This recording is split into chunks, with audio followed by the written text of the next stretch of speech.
शादी वाले दिन ना फट जाते हैं लोग, फट।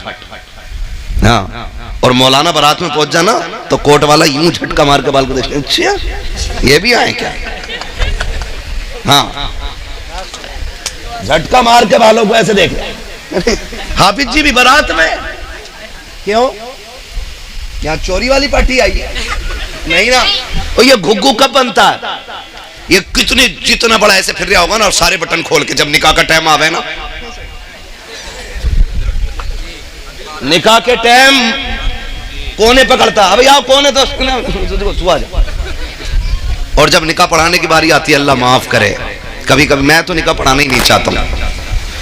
हाँ, हर जगह पार कर जाएगा, लेकिन जब युही और युमीद पे आता तो इतने झटके खा रहा है जैसे इंजन स्टार्ट हो रहा।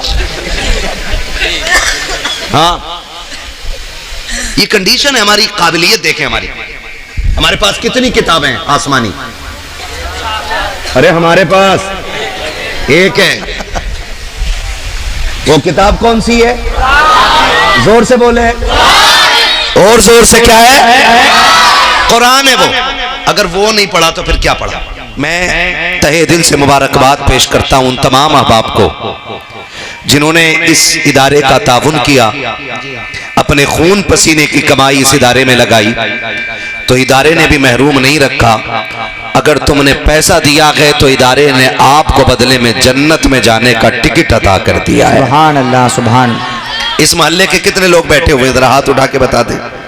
अरे सुभान अल्लाह, है ना, पूरा मोहल्ला ही आ गया। बाकी जो दूर दराज से आए, अल्लाह उनको भी सलामत रखे, लेकिन मोहल्ले वाले काफी बैठे हुए हैं। खैरियत है ना? कह दें आमीन। आमीन। हाँ जी, जितने यहाँ आए बैठे हैं, अल्लाह सबको करोड़पति बना दे। हाँ जी, सबसे जोर से कौन बोला है? ये बच्चा ना। कोई बात नहीं, अल्लाह करे कि गौस पाक के सत्ते में तुम्हें इतनी दौलत मिले कि तुम किसी पे बोझ ना बनो, दूसरों का बोझ उठाने लग जाओ। हाँ जी, जब लंगर बढ़ता हो ना तो फिर वहां पे शर्म नहीं करनी चाहिए, फिर बढ़ के लेना चाहिए, है ना। हुजूर की महफिल है, और याद रखिएगा इस महफिल का उसूल है अपना। कई बार लोग ऐसे बैठे, मैं आमीन क्यों कहूं, अल्लाह ने इतनी दे रखी है, वही 4 लौंडों से खत्म नहीं हो रही है। तो ये नजर में बिल्कुल न रखिएगा। हमेशा हमने रब से कसरत दौलत की दुआ मांगी, कभी हमने अपनी अमीरी की बका की दुआ मांगी होती। हमेशा यही कहते हैं, अल्लाह अमीर बना दे, अल्लाह जरूरत पूरी कर दे, अल्लाह पैसा दे दे। लेकिन पैसे वालों, तुम और ज्यादा रो के कहा करो, अल्लाह कभी गरीब न करना। अल्लाह अकबर। इसलिए कि अगर अमीरी के बाद मोहताजी आती है ना, तो फिर इंसान बर्दाश्त नहीं कर पाता है। वो दिन सबसे मुश्किल होते हैं। अगर अमीरी के बाद मोहताज बंदा हो तो फिर बंदा जीना नहीं चाहता है। अल्लाह अकबर। अमीर होने की दुआएं मांगते हो, अमीर रहने की दुआएं भी मांगा करो, और वजीफे भी किया करो। अगर मिल गई है ना तो फिर टांग पे टांग रख के ये कहने की जरूरत नहीं, अरे बतेरा है हुए नाम वर्बे निशां कैसे कैसे, जमी खा गई आसमां कैसे कैसे। बेशक हमने इतनी सी कम उम्र में ना बड़ी तब्दीलियां देख ली हैं। हमने बहुत छोटों को बड़े होते देख लिया है, और बड़े बड़ों को बहुत छोटा होते देख लिया है। तो कम से कम इस महफिल में मैंने दुआ की थी, अल्लाह सबको अमीर बना दे, तो जरूरतमंदों ने आमीन कहा। कम से कम अमीर ये सोच के आमीन कहते कि खुदा ये दौलत सलामत रखना, कह सकते थे ना, अल्लाह सबको सलामत बाकरामत रखे। आमीन। हाँ जी, दुआएं मांगा करें अल्लाह से, और कुछ अमल भी किया करें, कुछ अमल भी किया करें। अल्लाह हमारे इन इदारों को सलामत रखे जो आज घर घर में कुरान की रोशनी पहुंचा रहे हैं। बेशक। बहुत गौर से मेरी बात सुनिएगा। तूफान नूह लाने से आखिर क्या फायदा, एक अश्क ही बहुत है अगर कुछ असर करे। बेशक। ठीक है ना। कोशिश ये करें कि बात समझ में आए तो अमल करेंगे, खाली मजे लेने के लिए यहां कोई ना बैठे। इस्लाह मुआशरा कॉन्फ्रेंस इसका नाम है, और दस्तारबंदी भी इस महफिल में है।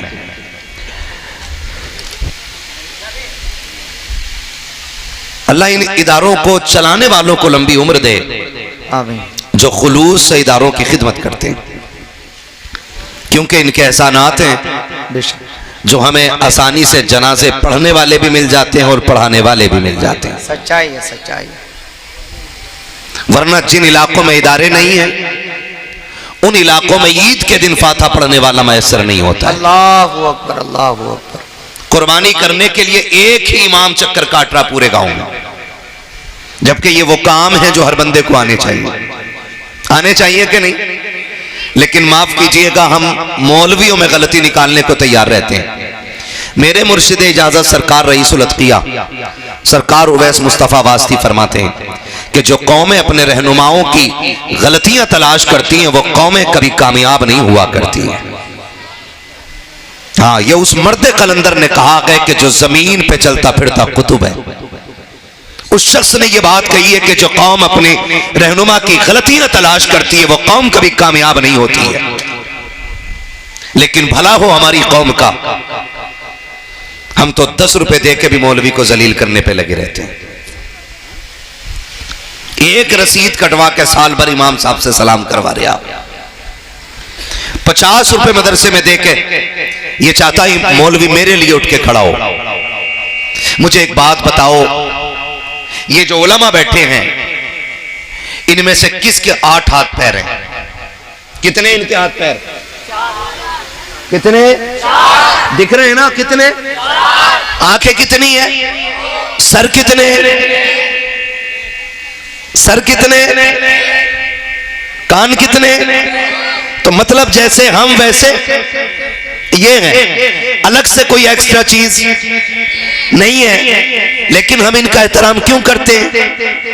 क्योंकि इनके सीने में रब का दिया हुआ दीन मौजूद होता है। बेशक बेशक बेशक। इतनी बात समझ में आ गई ना?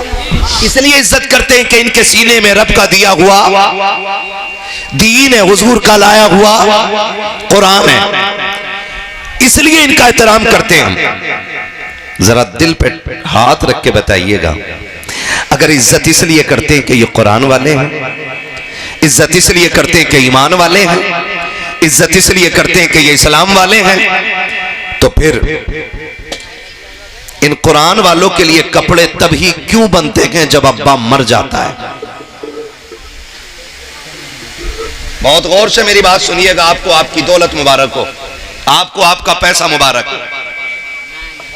इस कौम के लिए कपड़े तभी बनते हैं जब बाप का जनाजा उठ जाता है। हम इस कौम को तभी दावत देते हैं जब अम्मा का 40वां आता है। इस कौम का हक नहीं है कि हम इसे शादी पे भी दावत दें? क्या इस कौम का यह हक नहीं है कि बेटे के वलीमे के दिन एक जोड़ी कपड़े इमाम को भी बना दिए जाएं?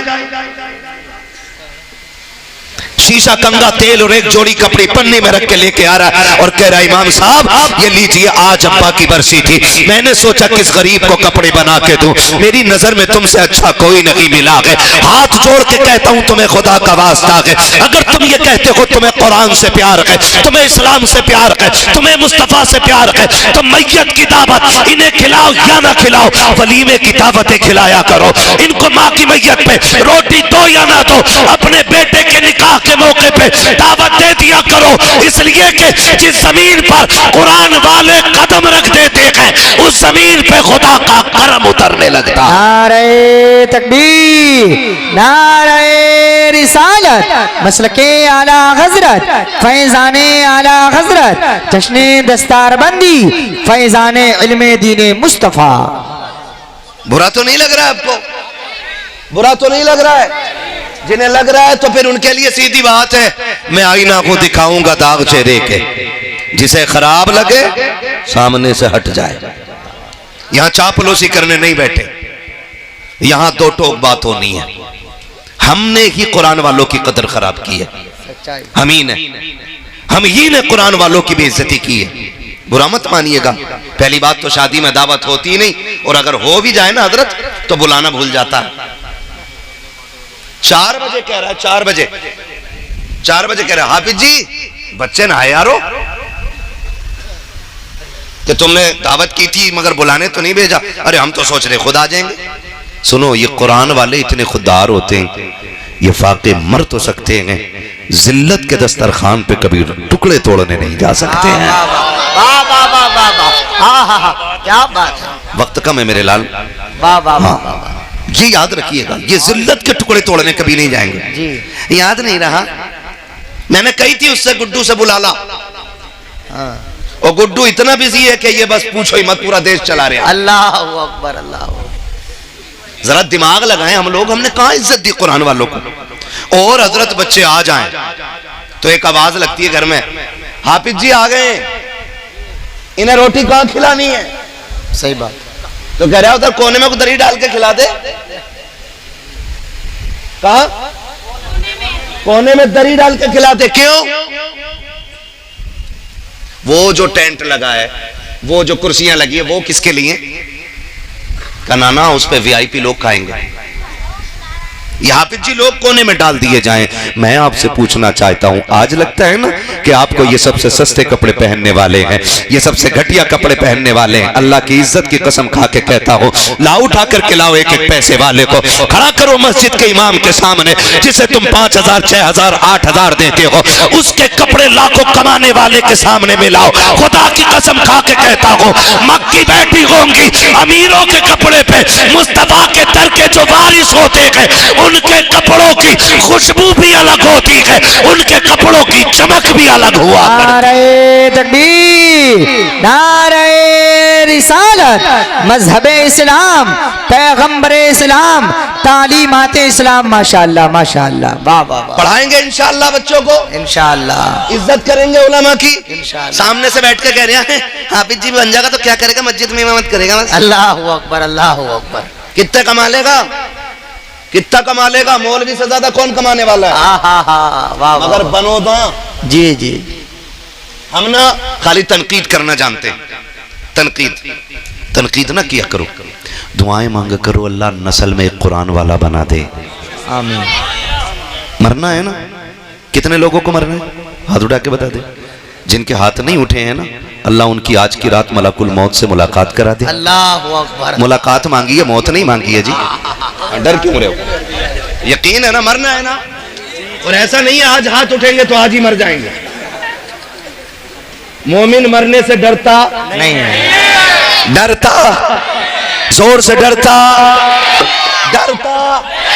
इसलिए कि हम जीने के लिए आए ही नहीं है, हम तो आए ही मरने के लिए। वाह वाह वाह, है ना, हम तो आए ही मरने के लिए के जब तक हुजूर नहीं आए थे लोग जीने को तरजीह देते थे, जब से हुजूर आए हैं लोगों ने मरने को तरजीह देना शुरू कर दी है। क्यों? जिंदगी ये नहीं। सिर्फ वजह इतनी है कि जब पता ये चल गया है कि कब्र में हुजूर की ज़ियारत होनी है, सुभान अल्लाह सुभान अल्लाह, तो फिर बंदा मरने से डरता। तैयारी करनी चाहिए, मौत का खौफ रखना चाहिए, मरने से नहीं डरना चाहिए जी, है ना। तैयारी करनी है ना, इंशाल्लाह करेंगे ना इंशाल्लाह तैयारी। आओ, कितने लोगों की तैयारी पक्की हो गई है? कितनों की तैयारी पक्की हो गई है? सारे तैयार बैठे ना। अल्लाह करे थोड़ी देर बाद समझ लो मेरा ये जुमला, मैं मजीद तनकीद नहीं करूंगा। खुदा रहा दुआएं मांगा करो अल्लाह से, अल्लाह एक कुरान का कारी बना दे, एक कुरान का कारी बना दे। शादी वाले दिन ना फट जाते हैं लोग, फट। हाँ, और मौलाना बारात में पहुंच जाना तो कोट वाला यूं झटका मार के बाल को देखते, अच्छा ये भी आए क्या? हाँ, झटका मार के बालों को ऐसे देख। हाफिज जी भी बारात में, क्यों? यहाँ चोरी वाली पार्टी आई है? नहीं ना। और ये घुग्गू कब बनता है? ये कितने जितना बड़ा ऐसे फिर रहा होगा ना, और सारे बटन खोल के जब निकाह का टाइम आवे ना, निकाह के टाइम कोने पकड़ता, अब आओ कोने तो तू आ जा। और जब निकाह पढ़ाने की बारी आती है, अल्लाह माफ करे, कभी कभी मैं तो निकाह पढ़ाना ही नहीं चाहता हूँ। हाँ, हर जगह पार कर जाएगा, लेकिन जब युही और युमीद पे आता तो इतने झटके खा रहा है जैसे इंजन स्टार्ट हो रहा। हाँ, ये कंडीशन है हमारी। काबिलियत देखें हमारे पास कितनी किताबें हैं आसमानी। अरे हमारे पास एक है, वो किताब कौन सी है? जोर से बोले, और जोर से। क्या है? कुरान है वो। अगर वो नहीं पढ़ा तो फिर क्या पढ़ा? अगर वो ही नहीं पढ़ा तो क्या पढ़ा? फजर में उठ के मैगजीन खोलते, अखबार, आंख नहीं खुली, ऐसे मसल कर रहे हो, गेट पे से उठा के ले जा रहे हो। 15 मिनट पढ़ के चाय की दुकान पे आके कहता, सुनो सरकार अब क्या उसकी बन रही है। कि तुझे किसने बताया? कि हाँ हाँ देख लियो। क्योंकि जितना झूठ अखबार में बोला जाता उससे कहीं ज्यादा फिर ये बोलने लगता। मुझे तो हैरत होती, जिनसे घर नहीं चलते वो देश चलाते।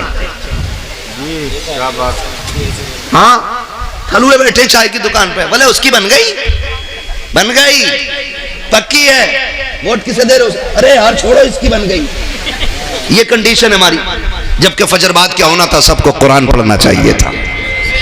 पढ़ना चाहिए था कि नहीं? कुरान पढ़ना चाहिए था, लेकिन हमने अखबार पढ़े, मैगजीन पढ़ी। इसमें कसूर हमारा नहीं है, कसूर हमारे आबाओ अजदाद का है, जिन्होंने होश संभालने के बाद हमारे लिए जिंदगी के लिए हिंदी इंग्लिश को तो लाजिम समझा, लेकिन कुरान को लाजिम न कर सके। हमारी हिंदी इंग्लिश के लिए 12-14 घंटे बचा के रखे गए, कुरान के लिए आधा घंटा ना निकाल सके। बताओ तो सकी, जिस कौम को पढ़ाने के लिए, कुत्ता बिल्ली पढ़ाने के लिए 10,000 रुपए महीने के खर्च किए जाए और कुरान के नाम पर 100 रुपए खर्च करने को तैयार ना हो, उस कौम में कुरान पढ़ने वाले कहां से आएंगे? उस कौम में सलाहुद्दीन अय्यूबी कहां से आएगा? उस कौम में मोहम्मद बिन कासिम कहां से आएगा? वो लोग कुरान कैसे पढ़ेंगे जिन्होंने पूरी जिंदगी कुरान खोल के न देखा होगा? और तुम्हें खुदा का वास्ता है, पढ़ो हिंदी इंग्लिश। हमारा इस्लाम पढ़ने से मना नहीं करता है। डॉक्टर बनो तुम्हारा हक है, इंजीनियर बनो तुम्हारा हक है, आप मिनिस्टर बनो तुम्हारा हक है, लेकिन इस सबसे पहले कुरान के कारी बन जाओ। ये तुम्हारे मुसलमान होने का तुम पे हक रखा। नारे तकबीर, नारे रिसालत, मसलके आला हजरत, फैजाने आला हजरत, फैजाने हुजूर गौसे आजम, जश्ने दस्तार बंदी, इस्लाह मुआशरा कॉन्फ्रेंस, अल्लामा मुफ्ती मोहम्मद हम्माद साहिब किबला। माशाअल्लाह माशाअल्लाह। कोर्स अगर किताबों का ना 15,000 का भी हो जाए तो खरीदेंगे, 20,000 का भी हो जाए तो खरीदेंगे। चल सुबह खड़ा हो मेरे साथ, मैं तुझे मस्जिद के दरवाजे पे लेके चलूं। ऐसे ऐसे बच्चे आते हैं कि उनके जो कायदे होते हैं ना, हर पन्ने पे टैप लगा होता है, बोसीदा होते हैं। हाँ सही बात। हर वर्क पे टैप लगा है। हम 10,000 15,000 हिंदी इंग्लिश पढ़ाने वाले और पढ़ने वाले बच्चों पे लगा देते हैं। हमसे 50 रुपए कुरान वालों पे खर्च नहीं होते। अल्लाह अकबर, अल्लाह अकबर। हम कहाँ खड़े हैं यार, कहाँ खड़े हैं? माफ कीजिएगा, कहीं तीजे में चले जाओ ना तो हुक्म यह है कि इतनी जोर से पढ़े कि अपनी कानों में आवाज आए। आहिस्ता पढ़ना चाहिए, लेकिन पता ही नहीं चल रहा क्या पढ़ रहा, और ऐसे पन्ने लौट रहा, धड़ा धड़ा धड़ा धड़ा पन्ने लौट रहा। वजह क्या? सवाब नहीं।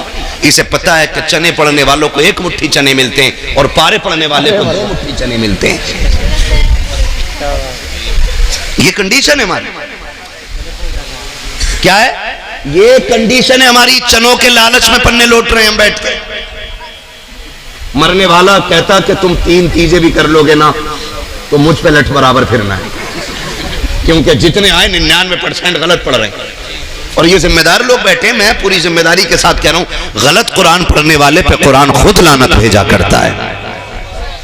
बैठे तो सवाब की नियत से थे और अजाब लेके उठ रहे हैं। नौजवानों, आदत डालो कुरान पढ़ने की। आपकी बस्ती में, आपके मोहल्ले में जो आलिम हो, हाफिज हो, कारी हो, आप उनसे कहो कि मेहरबानी करके थोड़ा सा वक्त हमें दो। हम उस कुरान को पढ़ना चाहते हैं जो कुरान महबूब के सीने पे नाजिल किया गया है, सुभान, और वैसे पढ़ना चाहते हैं जैसे पढ़ के जिब्रील ने हुजूर को सुनाया है, सुभान, है ना? करेंगे कोशिश, ये करके देखो। और कुरान अपना वजीफा बनाओ। कुरान सिर्फ मैयतें बख्शवाने नहीं आया था, बेशक। कुरान सिर्फ भूत उतारने नहीं आया, कुरान हमें ज़ाब्ते हयात देने के लिए आया, बेशक बेशक, जीने का सलीका देने के लिए आया। और आज वो ही नहीं है। अब्बा मेरा और मैं जाता हूं मदरसे मांग के 3 बच्चे दे दो कब्र पे बिठाने। क्यों? कि कुरान पढ़वाना 3 दिन लगातार। बुरा मत मानिएगा, 3 दिन कब्र पे बैठा के कुरान पढ़वा रहे हो आप। हक किसका था पढ़ने का? बेटे का था जी। किसका था? क्यों था बेटे का? क्योंकि वारिस ये नाई भी है और उसकी जायदाद का हकदार ये, तो कुरान किसको पढ़ना चाहिए था? बोलो किसको पढ़ना चाहिए था? आगे मैंने बंदे बैठा लिए तो पीछे वाले ये न सोचे छुट जाओगे आप। किसको पढ़ना चाहिए था? और पढ़वाने के लिए जा रहे मस्जिद में कि बच्चे दे दो कुरान पढ़ने के लिए। एक जगह जाना हुआ, मिले बच्चों से मुलाकात हुई, बच्चों की आंखें सूजी हुई थी। मैंने कहा मेरे लाल बता तो सही आंखों में क्या हो गया? कहा एक जगह कुरान पढ़ने के लिए कब्र पे गए थे, एक बेटे ने अपने बाप की कब्र पे 3 दिन बैठा के कुरान पढ़वाया और सोने नहीं दिया था। मुझे बता तो सही किसी पे सितम करके तुझे क्या लगता है तेरे बाप की कब्र में ठंडक पैदा हो जाएगी? तुझे क्या लगता है अगर कुरान वालों पे ये सितम किया जाए कि उन्हें सोने न दिया जाए तो तेरे बाप को राहत मिलेगी? सुनो, तुम्हें खुदा का वास्ता दे के कहता हूँ, बेटे जो होते गए वो जायदाद के वारिस भी होते गए, बाप के प्यार के भी वारिस होते गए। लाजिम उन पे था कि वो कुरान बाप को पढ़ के सुनाते, लेकिन भला को मेरी कौम का इधर दफन हुआ है, सबसे पहले लौट के आने वाला बेटा होता है। कहता बिरयानी जाके देखो दम हुई है कि नहीं, प्लेटें आई है कि नहीं। सुनो इस्लाम क्या कहता है? हमारा इस्लाम तो ये कहता है जब तुम किसी अपने अजीज को दफन करो तो इतनी देर तक उसकी कब्र पर ठहरो जितनी देर तक ऊंट को ज़िबा करके उसकी खाल उतारी जाए, बोटियां बना करके उसे 7 जगह तकसीम किया जाए, इतनी देर तक कब्र पे बैठना चाहिए। आए क्या होगा हमारा? हमने इन बेटों को दीन नहीं दिया, ये तो बिरयानी की तरफ दौड़ गए, ये तो खाने की तरफ दौड़ गए। क्या किया अच्छा होता हमने बेटे को कुरान दिया होता, हुजूर का दीन दिया होता। अगर हम कब्र में होते, दुनिया छोड़ के आती, तो ये बेटे कब्र पे खड़े होते और कहते अब्बा दुख ना करना, दुनिया जा सकती है लेकिन तूने मुझे कुरान पढ़ाया है। सुन, आज मैं कुरान सुनाने के लिए तैयार हूँ, तो कुरान सुनने के लिए तैयार हो।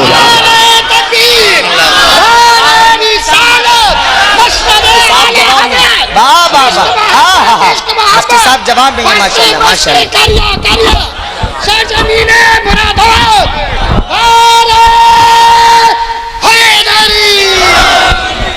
तवज्जो है सारे लोगों की?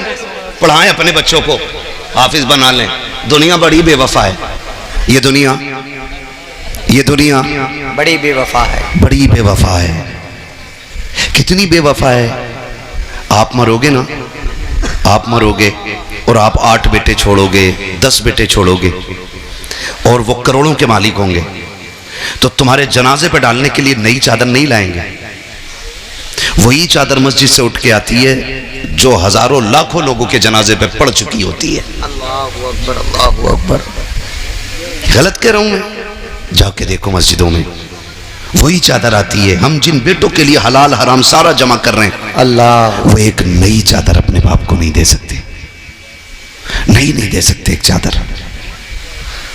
कम से कम इतने तो अक्लमंद बन जाओ। लोग बात करते हैं जी बड़ा आदमी था, प्लॉट छोड़ के गया, जमीनें छोड़ के गया, फैक्ट्री छोड़ के गया। तो मैं कहता हूँ कामयाब वो नहीं है जो अपने पीछे करोड़ों की जायदाद छोड़ जाए, कामयाब वो होता है जो अपने पीछे कुरान पढ़ने वाले छोड़ जाया करता है। वो सबसे ज्यादा कामयाब होता है जो अपने पीछे कुरान पढ़ने वाले छोड़ जाता है। वरना आप देखना कब्रों पे, आप देखना तुम्हारे जनाजे में आने वाले लोग को नहीं मार के कहते हैं आलू कितना हुआ था, धान क्या कुंटल बीघे का निकल रहा है। हमारे जनाजों पे खड़े होने वालों को यह भी एहसास नहीं होगा कि हम खड़े किस जगह पर हैं। कम से कम ऐसी औलाद छोड़ दो कि जब दुनिया मिट्टी डाल के लौट आए ना तो वो कब्र पे बैठ जाए। और मैं एक बात कहता हूं, जरूरी नहीं है कि मौत बुढ़ापे में आए, सच्चाई जरूरी है ये मौत बुढ़ापे में आए? मौत कभी भी आ सकती है। और अब तो जवान जा रहे हैं, है ना। हार्ट अटैक का उसूल था कि हार्ट अटैक 40 के बाद होगा, लेकिन अब तो 16 साल के बच्चों को हार्ट अटैक हो रहा है ना। मौत कभी भी आ सकती है, मौत कभी भी आ सकती है। तो एक काम किया करो ना, जो हमारे घर के सबसे छोटे बच्चे हो ना, हम अक्सर घरों में जाते तो लोग कहते हैं हजरत मेरे बच्चे की ABCD सुन लो, बेटे जरा पोयम सुना दो। वो हमें पोयम सुनाता है, ABCD सुनाता है, ठीक है, अच्छी बात है, तालीम हासिल कर रहा है। मैं कहता हूं अपने बच्चों को कुरान की छोटी छोटी सूरतें याद कराओ और अपने घर वालों से कह दो मेरा इंतकाल हो जाए ना तो मेरे जनाजे में सारे लोग आएंगे, मेहरबानी करना मेरा सबसे छोटा बेटा है ना, इसे मेरे जनाजे के साथ जरूर भेजना। और कहना कि इस मेरे बच्चे से कह देना कि मेरी कब्र पे खड़े होकर हाथ उठा दे। तुम नहीं जानते हो मेरे हिस्से में भी गुनाह है, आपके हिस्से में भी गुनाह है, हम गुनाह कर बैठे हैं और शरीयत के हक में हम मुजरिम हो गए हैं। लेकिन छोटा बच्चा जो जाता है ना और वो नन्हे हाथ उठा के कहता बिस्मिल्लाहिर्रहमानिर्रहीम, अल्लाह की कसम पीर की तो टाली जा सकती है, लेकिन कब्र पे खड़े छोटे बच्चे के उठे हाथ कभी खाली नहीं लौटाए जा सकते। सुभान। अपने बच्चों को कुरान सिखाओ और इनसे कहो हमारे जनाजे में तुम्हें आना है, हमारे दफन में तुम्हें आना है, हमारी मिट्टी पे खड़े होना है तुम्हें। अपने बच्चों को बताया करो कि अगर हम मर जाए ना बेटे तैयार हो जाओ ना स्कूल के लिए।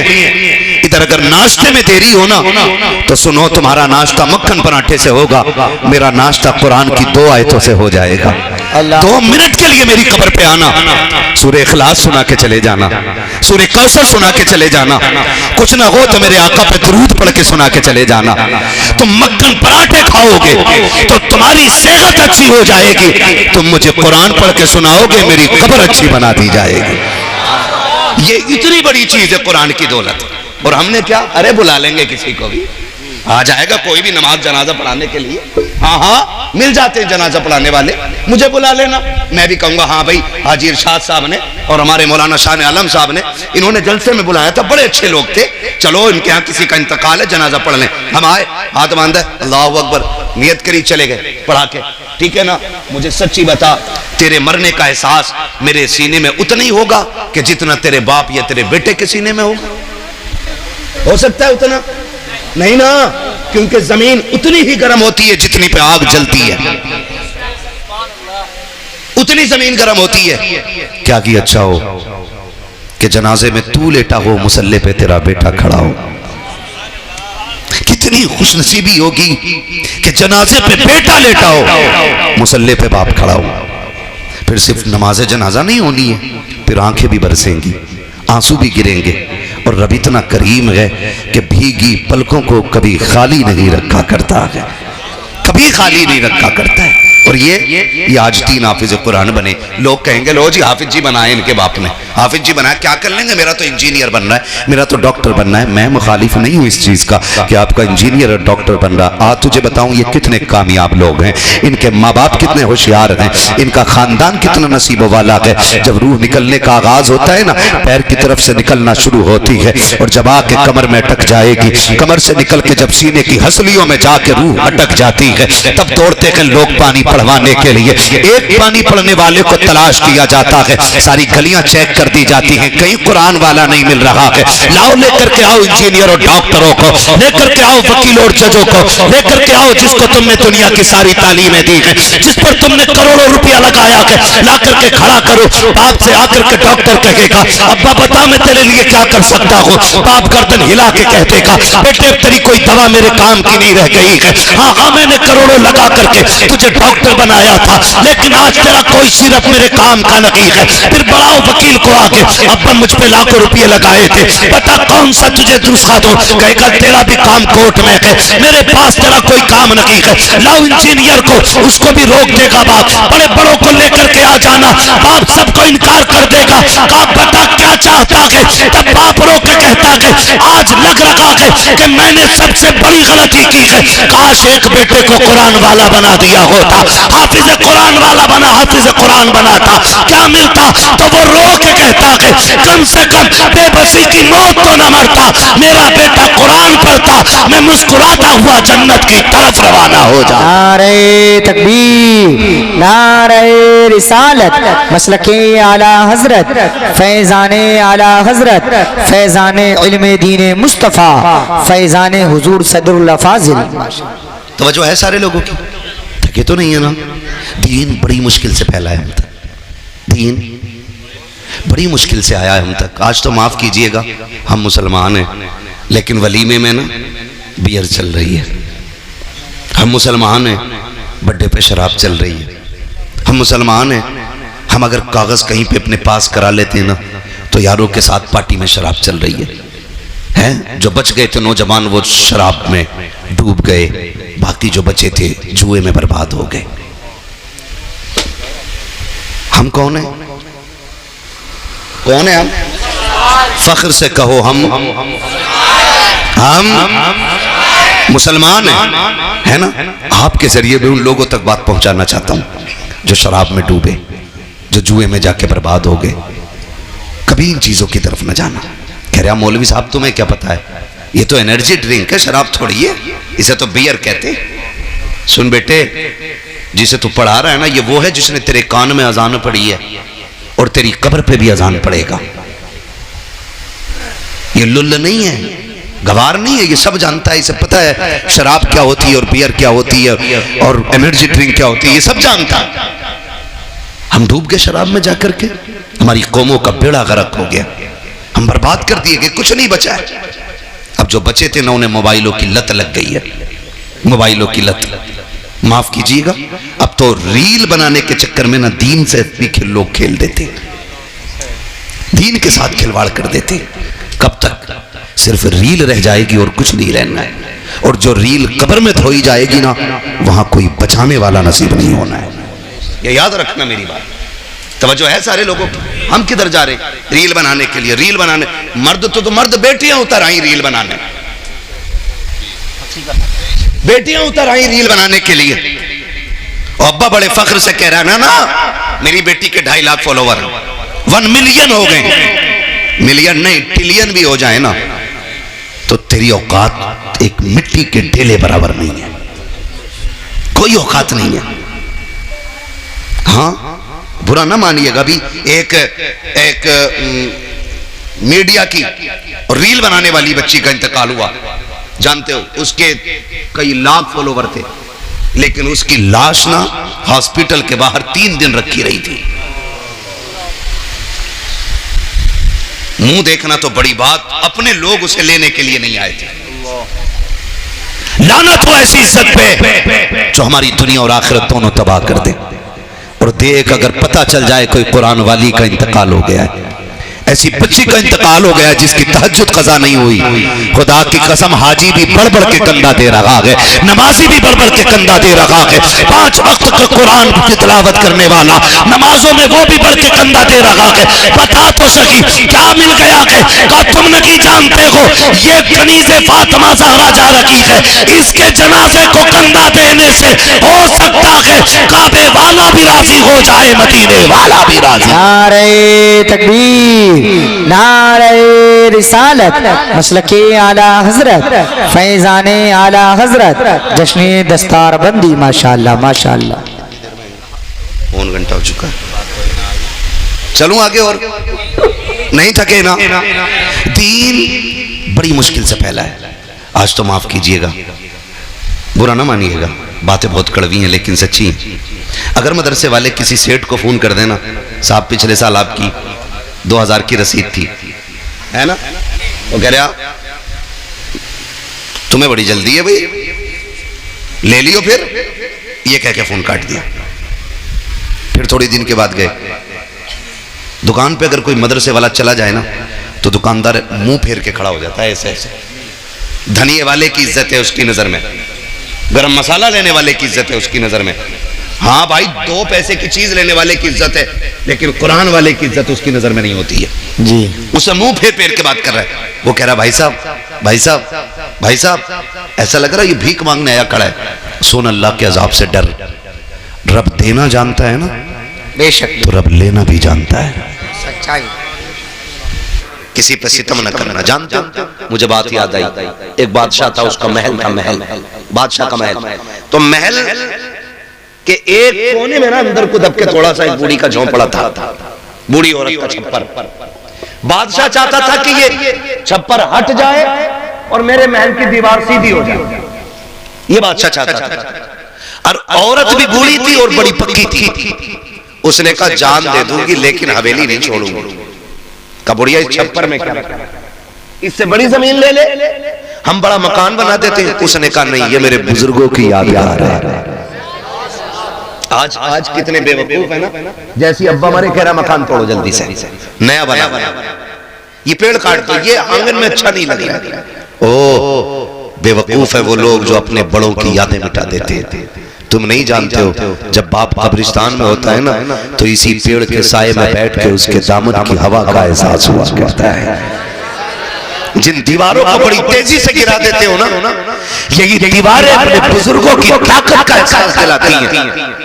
इन्हीं हवेलियों को तोड़ने वाले पुराने लोगों की यादगार मिटाया ना करो, मिटाया ना करो। अब्बा मरा नहीं, फौरन उसने कहा पूरी ने नहीं दे सकती, कहा तुझे बड़ा मकान दे दिया जाएगा, कहा बड़ा मकान तुम्हें मुबारक हो, मैं बड़ा मकान नहीं चाहती हूँ, मुझे मेरा छप्पर काफी है। सबने समझाया नहीं मानी, कहा क्यों नहीं छोड़ना चाहती। तब उसने कहा था कि इस मकान से मेरे बुजुर्गों की यादें जुड़ी हैं, इसके छप्पर में मेरे बाप की यादें हैं, इसकी दीवार में मेरे खानदान की यादें हैं। अगर ये छप्पर दीवारें चली गई तो मेरे बुजुर्गों की याद चली जाएगी। ये कह के वो इनकार करती रही। बादशाह इंतजार करने लगा। एक दिन जब वो औरत किसी काम से बाहर गई, बादशाह को मौका मिल गया। उसने जल्दी जल्दी भीड़ लगा करके उस हवेली को हटाया, छप्पर को हटा करके महल की दीवार सीधी कर दी। कुछ वक्त के बाद जब पूरी रोटी उसने देखा, उसका वहां पे मकान नहीं था। उसने पूछा क्या हुआ, का बादशाह में दीवार सीधी कर ली गई, तेरा छप्पर तोड़ दिया गया है। उसने एक चीख मारी, आसमान की तरफ देखा और रो के कहा मालिक, जब मेरा मकान तोड़ा जा रहा था मैं तो नहीं थी, मगर तू कहां था, तू बता दे। क्या तू ये मकान नहीं देख रहा था? तेरे सामने मेरा मकान तोड़ा गया है। या अल्लाह फैसला फरमा दे। जैसी उसने इतना कहा है, अल्लाह ने बादशाह के पूरे महल को ऐसे ही जमीन के अंदर धंसा दिया, दफन कर दिया और दुनिया को बता दिया, ओ लोगों जुल्म न करना, इसलिए कि जालिमों को सिला दुनिया की में दिया जा। नंबर 1 जुल्म करना, जालिम को दुनिया में सजा दी जाती है। नंबर 2 माँ बाप के नाफरमान, इनको भी सजा दुनिया में ही दी जाती है। माँ बाप के नाफरमान, माँ बाप को तकलीफ देने वाले, माँ बाप को दुख देने वाले, ये दुनिया ही में सता के मरेंगे। ऐसे नहीं हो सकता कि आपने बाप पे लट फेरा और अपने बेटे को आईपीएस बना के तुम समझते हो तुम मर्सिडीज में घूमोगे। वो दिन नहीं, वो दिन जब तक नहीं आएगा कि तुम्हारा बेटा तुम पे चप्पल बजाए, उससे पहले तुम्हें मौत नहीं आने वाली है। इसलिए नौजवानों से कहना चाहता हूं, माँ बाप की इज्जत करो, माँ बाप की कदर करो। ये सबसे बड़ी दौलत है, ये सबसे बड़ी दौलत है। आप जानते हो ना नौजवान, आज ना बड़ी आसानी से कह देते अब्बा बड़ा खराब है, मौलाना जरा कभी अब्बा पे भी तकरीर कर। हाँ ऐसे भी लोग कहते अब्बा पे भी तकरीर कर दो, अब्बा बड़ा खराब है। याद रखिएगा, बाप कोई खराब नहीं होता है, बाप कोई खराब नहीं होता है, खराब होती है हमारी सोच। क्या बाप इतना खराब है, मैं जमीन ही नहीं दे रहा, मैं मजदूरी कर रहा हूं, तो सुन वो मालिक है, शरीयत ने उसे हक दिया, वो बिल्कुल ना दे। आप कौन होते हो जबरदस्ती लेने वाले? आप कौन होते हो जबरदस्ती लेने वाले? बाप बाप होता है। और कह रहा जी अब्बा हमसे प्यार ही नहीं करते। कहा क्यों? कहा मुझे कुछ हो जाए तो अब्बा बैठा रहता है, लेकिन अम्मा बहुत प्यार करती है। कहा क्यों? कि एकदम रोने लगती है अम्मा। याद रखो, माँ इसलिए जल्दी रोने लगती है क्योंकि उसका दिल नर्म होता है, और बाप इसलिए नहीं रोता क्योंकि वो घर का सुकून होता है, पिलर होता है एक फैमिली का। अगर वो टूटा तो परिवार टूट जाएगा। अगर वो भी रो दिया तो कोई तसल्ली देने वाला नहीं बचेगा। आप कैसे कह सकते हो आपका बाप प्यार नहीं करता है? ना आजमाया हो तो आजमा लेना। कभी आप काम से देर से वापस आओ तो अगर माँ बेचैन होती है तो नींद अब्बा को भी नहीं पड़ती है। वो भी बार बार पूछता आया ना अभी लड़ना, आया कि नहीं अभी लड़का, क्यों पूछ रहा है, इसे सो जाना चाहिए ना। खुदा की कसम बाप भी ना तुमसे माँ की तरह प्यार करता है। ये अलग बात है, वो तुम्हें रो के नहीं दिखाता। कितना प्यार करता है जानते हो आप? कितना प्यार करता, सिर्फ आंसू ही ये प्यार की जमानत नहीं होते। कुर्बानियां भी प्यार की जमानत होती है। कुर्बानियां जिनके लिए माँ बाप छोड़ देते हो ना, जिस दिन तेरी रीढ़ की हड्डी टूट गई ना, उसी दिन तलाक लेके निकल लेगी। हाँ, एक अमीरजादा एक्सीडेंट हुआ, कमर की हड्डी टूटी, उसके हाथों ने काम करना छोड़ दिया, बीवी ने कहा तलाक दे, तुझसे अपने कपड़े नहीं पहने जाते, तू मुझे क्या रखेगा। उसने रो के कहा था, कई साल बीत गए, जब भी आंख खुलती है ना तो मेरे बिस्तर पे मुझे माँ नजर आया करती है, मुझे बाप नजर आया करता है। इनके लिए माँ बाप छोड़ दिया आपने। अब्बा से कह रहा होश में रहना, मेरी बीवी से कुछ मत कह दे। हाँ, उसकी कोई गलती नहीं है, गलती सारी तुम्हारी है। बाप 22 साल पढ़ाते और बीवी एक रात में पढ़ा के पेटेंट कर देती है। मैं ये नहीं कहता कि अपनी बीवी का हक मारो, मैं ये नहीं कहता बीवियों को सताओ, मैं ये नहीं कहता किसी की बेटी की आंख में आंसू लाओ, लेकिन मैं ये कहता हूं कि बीवी का भी हक अदा करो और साथ में माँ बाप का भी हक अदा किया करो।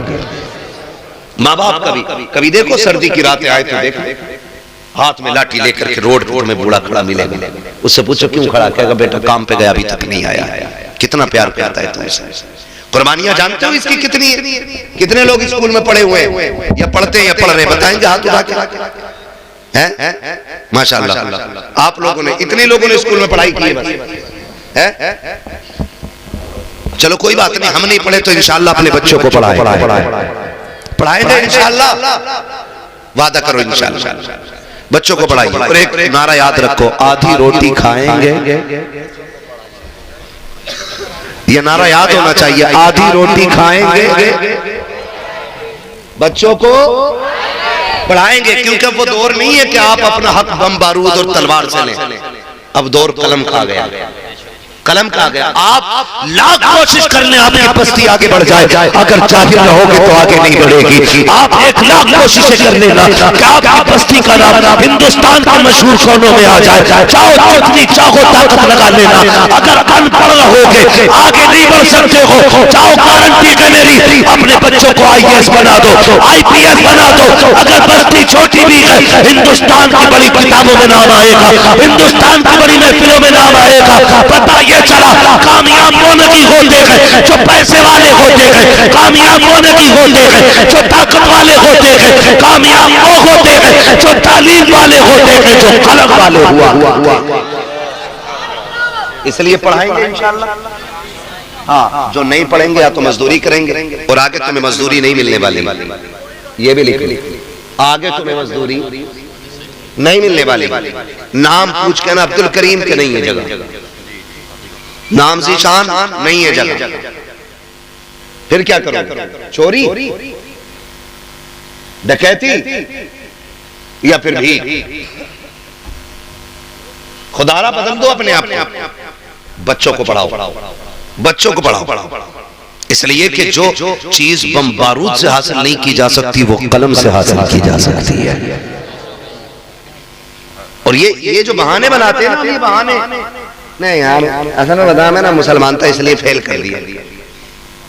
ये मुसलमान की वजह से फेल नहीं हुए, ये फेल इस वजह से हुए हो कि तुम 8वीं क्लास तक गांव के स्कूल में जाकर के खिचड़ी खाते रहे।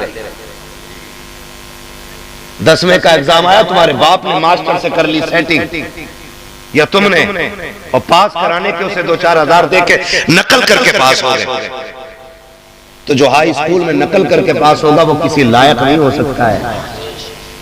हो सकता है? बोलो, नहीं हो सकता ना। मैं तो ये कहता हूं किसी मर्ज का इलाज बन जाओ। फिर मरीज धर्म नहीं देखते, जब पेट में दर्द होता है ना तो मरीज दवा ढूंढता है, धर्म नहीं। आप बनो तो किसी चीज का इलाज।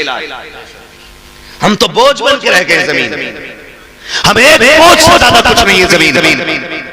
किसी मर्ज का इलाज नहीं है। मुझे एक बात बताओ, लॉकडाउन लगा, तुम्हारे गांव में भी लगा है भाई? हाँ, तुम्हारे गांव में लगा था क्या नहीं, ये पूछ रहा हूं। है बीड़ी का बंडल क्या रुपए का बिका? हाँ, और वो तंबाकू जो खाते हैं वो क्या बोलते हैं, खैनी, वैसे कितने की मिलती है? और उसके लिए भी कितनी जोखिम कर रहे थे? पता चल जाना कलवा ने दुकान खोल रखी है तो कह रहा अच्छा, तो ना कहा दुकान तो बंद है, कहा नीचे को हाथ डालिए खुद अंदर से मंडल निकल जाएगा। यही था ना।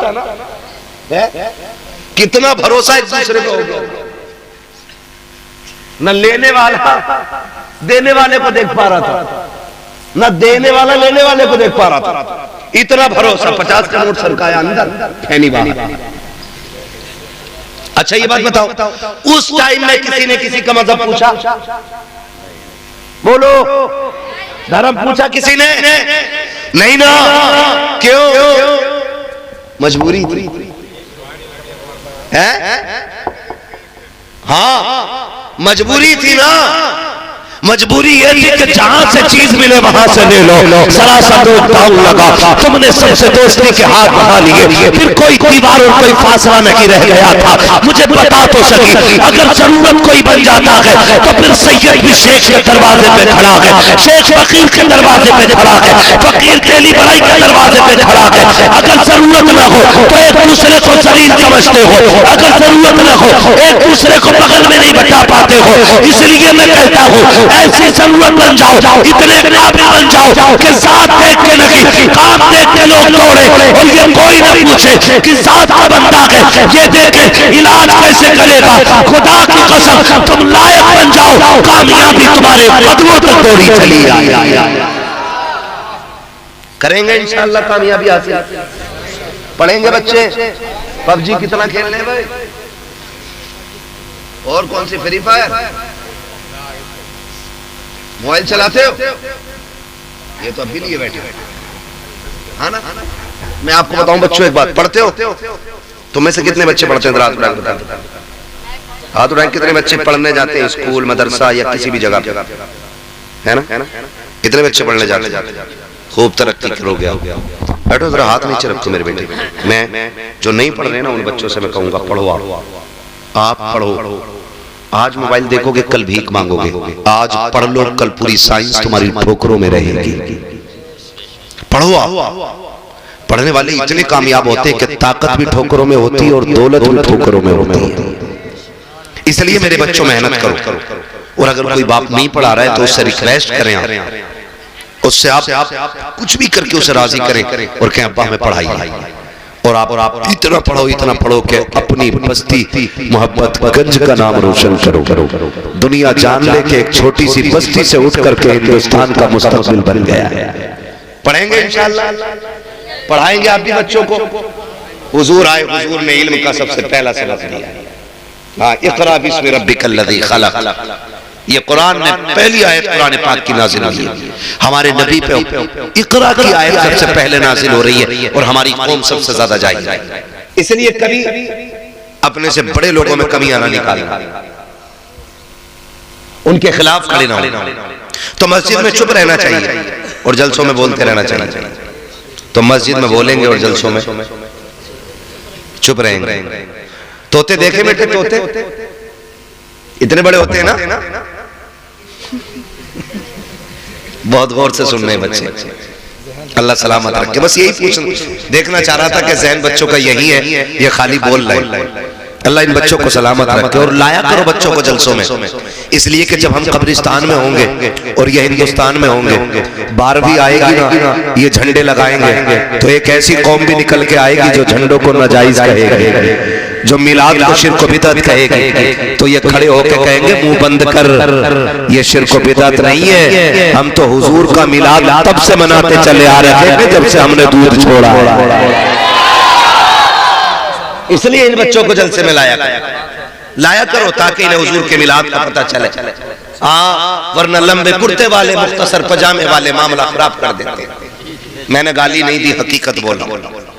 मुख्तसर पजामा बोला है, नेकर नहीं, मुख्तसर में छोटा है ना।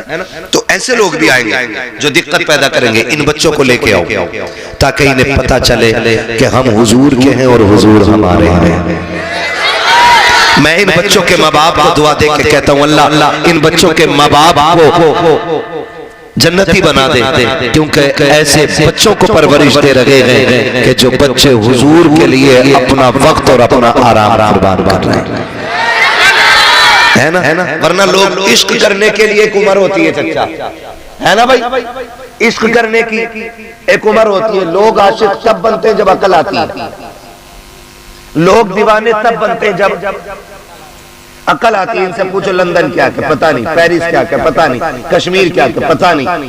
इनसे खूबसूरत जगहों के नाम बताओ, नहीं जानेंगे। कब जानेंगे? जब ये समझदार हो जाएंगे। लेकिन इन नासमझ बच्चों से पूछो हुजूर कौन है, तो ये छोटे बच्चे भी कहेंगे सरवर कहूँ के मालिक व मौला कहूँ तुझे, बाग़े खलील का गुले ज़ेबा कहूँ तुझे, तेरे तो बस महब तनागी से है बरी, हैरान हूँ मेरे शाह मैं क्या क्या कहूँ तुझे। गोया ये बच्चे कहेंगे कि दुनिया को को अक्ल वाले जानते हैं और हुजूर वो है जिन्हें दुनिया जान करके अक्लमंद बन जाया। ये मेरे हुजूर के रिश्ते का कमाल है। खुदा सलामत रखे। तोते देख रहे कितने बड़े होते बेटे, बिल्कुल ठीक कही, इतने बड़े होते। तोता कैसा होता? चोंच लाल। बाजार में जाना, दो तरह के तोते होंगे। एक तोता आप पूछोगे कितने का, तो वो कहेगा 150 रुपए का। और सेम वैसे ही दूसरा तोता पिंजरे में होगा, उससे पूछना ये कितने का, तो वो कहेगा 5000 का। अब आप उससे ये पूछना ये 150 रुपए वाला भी हरा है, 5000 वाला भी हरा है, चोंच इसकी भी लाल, इसकी भी लाल, कीमत में फर्क क्यों? तो दुकान वाला बताएगा ये जो 150 रुपए का है ना, ये बोलता नहीं है। समझ रहे बात? ये 150 रुपए वाला जो है ये बोलता नहीं है, और ये 5000 का इसलिए क्योंकि ये बोला करता है। तो कीमत किसकी ज्यादा होती है, बोलने वालों की या? हाँ तो फिर बोलेंगे, कितनी जोर से बोलेंगे? बोले जरा सुभान अल्लाह। ठीक है, ये महफिल हुजूर के मिलाद की खुशी में सजी है ना, मिलाद मुस्तफा के हवाले, मिलाद मुस्तफा के हवाले से सजी।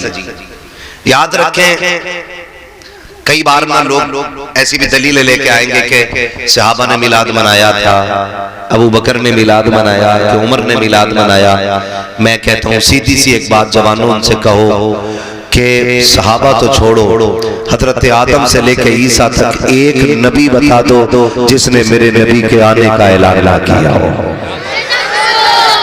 मैंने बहुत ऊपर की बात की है, एक नबी बता दो जिसने उनका मिलाद ना मनाया, जिसने उनका मिलाद ना मनाया। हजरत आदम से ईसा तक हर नबी ये कहता रहा कि वो आने वाले हैं, वो आने वाले हैं, वो आने वाले हैं। और जब आ गए तो हर सुन्नी कह रहा है वो आ गए, वो आ गए, वो आ गए। फिर क्यों ना हर गली से आवाज आए सरकार की आमद, आका की आमद, मक्की की आमद, मदनी की आमद। और यही तो नहीं, इसे लोग शिर्क कहते हैं, इसे लोग नाजायज कहते हैं। तो सुनो, चलो आला हज़रत को नहीं मानते मत मानो, उनके ऊपर की बात करो। मुहद्दिस देलवी जिन्हें वहाबी भी मुहद्दिस मानते हैं, इंसाफ के साथ बात कर रहा हूं, वहाबी भी जिन्हें मुहद्दिस मानते हैं, जिनकी हदीसों को वहाबी भी पढ़ते, वो क्या कहते हैं? वो कहते हैं जिस जमीन पे हुजूर की मिलाद का जिक्र होता है, हुजूर की विलादत की बातें होती हैं, अल्लाह 1 साल तक उस जमीन पे अपने करम की बारिशें फरमाता है। इतनी बात समझ में आ गई? जिस जमीन पे हुजूर का मिलाद मनाया जाता है, 1 साल तक अल्लाह उस जमीन पे अपने करम की बारिशें फरमाता है। और आगे लिखते हैं, कहते हैं कि और 1 साल तक अल्लाह उस जमीन से मुसीबतों को दूर फरमा दिया करता है। ये आला हज़रत नहीं कह रहे, ये मुहद्दिस देलवी कह रहे हैं, जिनको वहाबी भी मुहद्दिस मानते हैं। ठीक है ना जी? इतनी बात समझ में आ गई, आ गई समझ में। और एक बात बता दूं आपको, एक बात बता दूं, दुनिया का कोई कोना ऐसा नहीं जहां मेरे नबी की विलादत का जश्न न मनाया जा रहा है। पूरी दुनिया का कोई कोना ऐसा नहीं, कोई मुल्क ऐसा नहीं जहां हुजूर की आमद पे घर न सजते हो।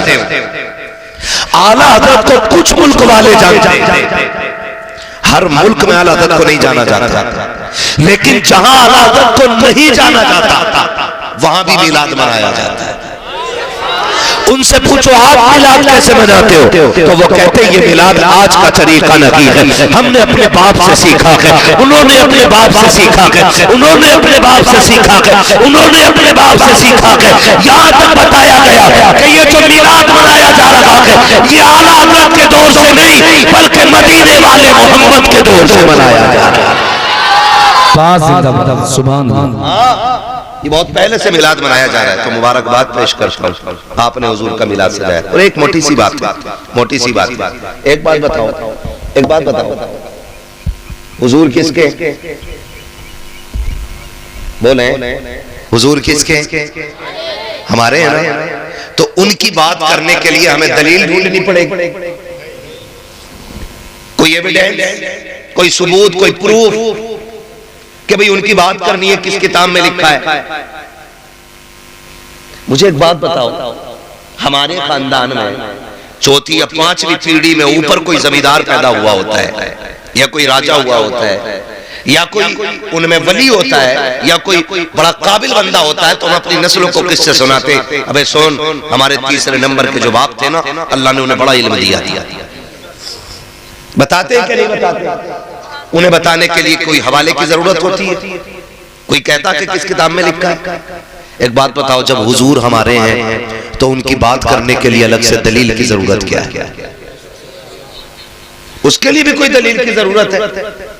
हुजूर हमारे हैं तो अब हम उनकी बात सिर्फ जलसे में नहीं, सिर्फ महफिल में नहीं, हम तो तन्हाई में भी नबी नबी करेंगे, हम तो बिस्तर पे भी नबी नबी करेंगे, हम तो खेतों में नबी नबी करेंगे, हम मजदूरी करने जाएंगे तब भी नबी नबी करेंगे, हम किसानी करेंगे तब भी नबी नबी करेंगे, और डंके की चोट पे कहेंगे कि नादानी मौत भी हमसे छुड़ा सकती नहीं, कब्र में भी मुस्तफा के गीत गाते जाए।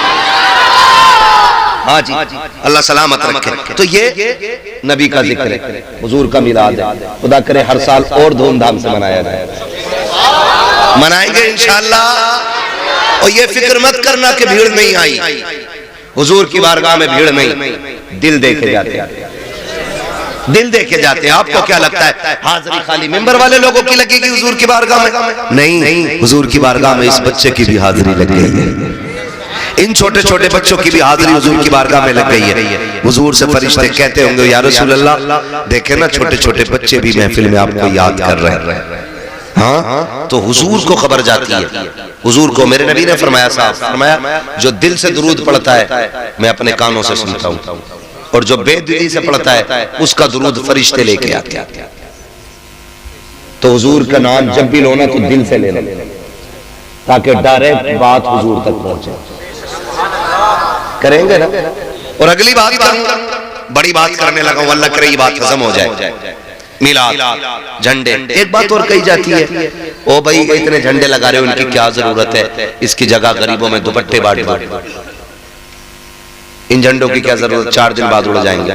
मुझे एक बात बताओ, झंडे, अगर मैं झंडे पे बात करूं तो इलेक्शन आ रहा है, बड़ी बड़ी कमजोरी से बोल रहे हो। हाँ, तो मैं जो बोलूं जवाब भी दो, सुनने का मतलब ही है। इलेक्शन आ रहा है कि नहीं? है ना? बड़ा वाला इलेक्शन होता है, तो आपने देखा होगा साइकिल का झंडा लगा होता है किसी के दरवाजे पे। कौन सी पार्टी का माना जाता है वो? है ना? और हाथी का झंडा लगा होता है तो मायावती का, और अगर पंजे का ऐसे झंडा होता है तो कांग्रेस का, है ना? समझ रहे हैं ना इतनी बात?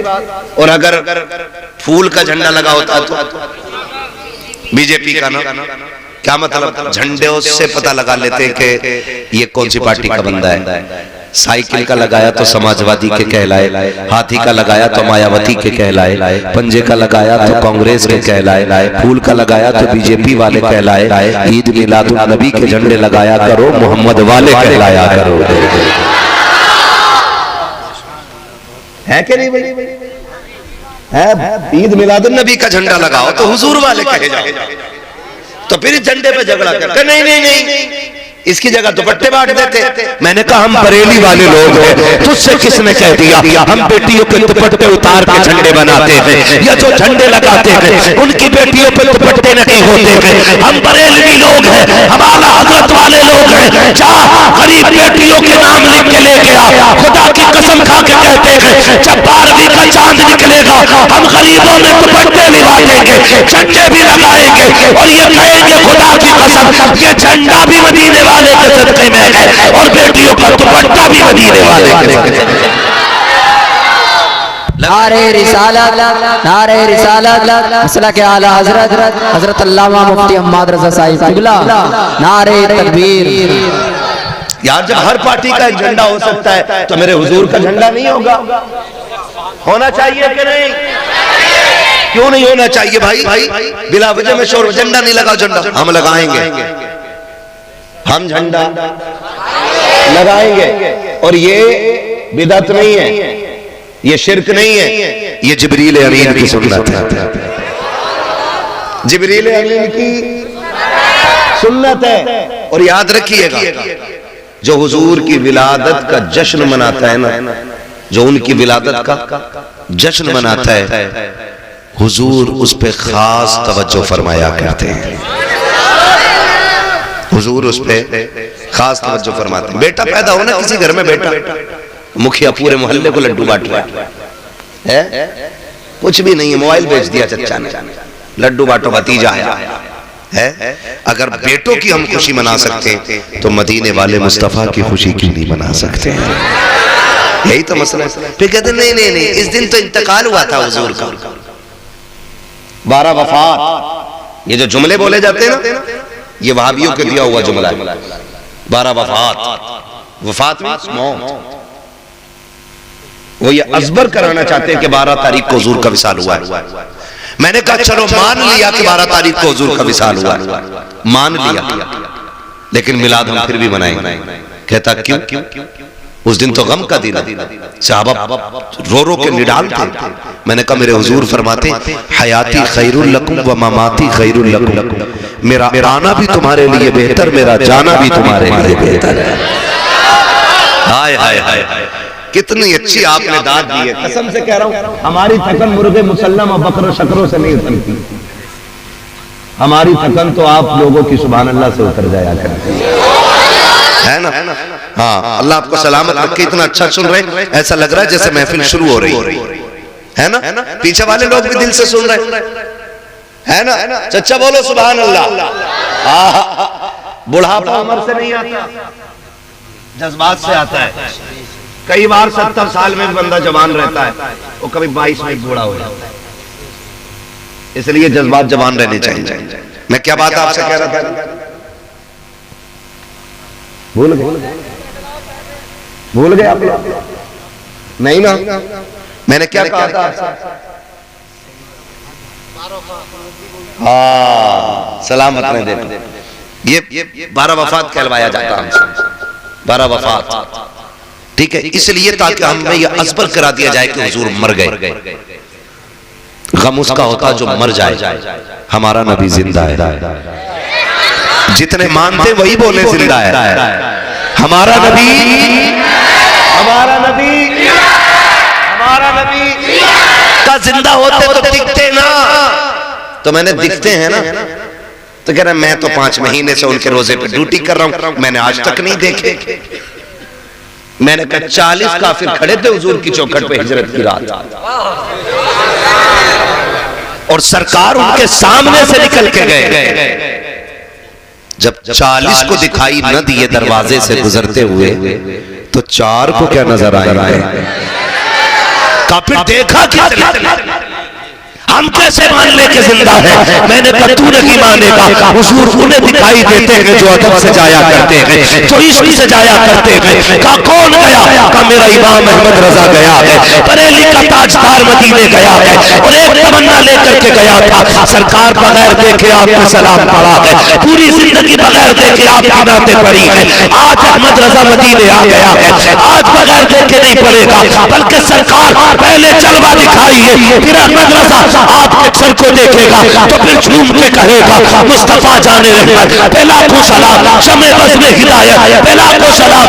आपके माथे को देखेगा तब कहेगा जिसके माथे शफाअत का सेहरा रहा, उस जमीन सादत पे लाखों सलाम। सरकार जलवा दिखाइए, आपकी आंखों को पहले देखूंगा, फिर कहूंगा नीची आंखों की शर्मो हया पर दुरूद, ऊंची नीली की रिफत पे लाखों सलाम। कहते गए रोते गए, लेकिन दीदार नहीं हुआ है। उसके बाद रो के कहते हैं वो सुए लालजार फिरते हैं, तेरे दिल बहार फिरते हैं, जो तेरे दर से यार फिरते हैं, कर बदल यूं ही खार फिरते हैं। कोई क्यों पूछे तेरी बात रजा, तुझसे छुट्टे गदार फिरते हैं। जैसे इतना कहा है सारे दर पर्दे हट गए, सामने मुस्तफा का जलवा था। आला हजरत ने हुजूर को देखा और ताब के कहा था तू जिंदा के वल्ला, तू जिंदा के वल्ला, मेरे चश्मे आलम से छुप जा। नारे तकबीर, नारे रिसालत, मसला के आला हजरत, मसला के आला हजरत, इश्क मोहब्बत, इश्क मोहब्बत, इश्क मोहब्बत, इश्क मोहब्बत, नारे तकबीर, नारे रिसालत, बेशक सुभान अल्लाह। चलो आगे थोड़ा सा। जी जी थके तो नहीं है ना? तैयार है भाई? है ना? कमेटी वाले हाथ उठा दे, कितने बैठे हैं कमेटी वाले? वाह वाह, सलामत। खुदा करे आज ये जलसे की कमेटी वाले करा रहे, कहलाए रहे जा रहे हैं, कयामत में हुजूर वाले कहे जाते रहे। ये नेक काम करते रहना चाहिए। खुदा आपको सलामत रखे, ठीक है ना? मैं क्या कह रहा था अभी आपसे, हुजूर उन्हें दिखाई देते जो इश्क के साथ मदीने जाते हैं। यहाँ पे कुछ लोग हैं जो मदीने घूम आए हैं, कुछ लोग इस महफिल में है ना? हाँ, खुदा आपको सलामत रखे। मैं हाँ, ये मेरी तकरीर ही का हिस्सा जो मैंने सवाल किया है। जिन्होंने नहीं देखा अल्लाह उन्हें एक बार हुजूर का मदीना दिखाया, एक बार जरूर दिखा। और ये नहीं कि खाली आला हजरत ने देखा, खाली आला हजरत ने नहीं देखा। कितने आशिक ऐसे हैं कि गरीब गए और हुजूर का दीदार करके लौटे, हुजूर का दीदार करके लौटे। ये दिल होना चाहिए ऐसा।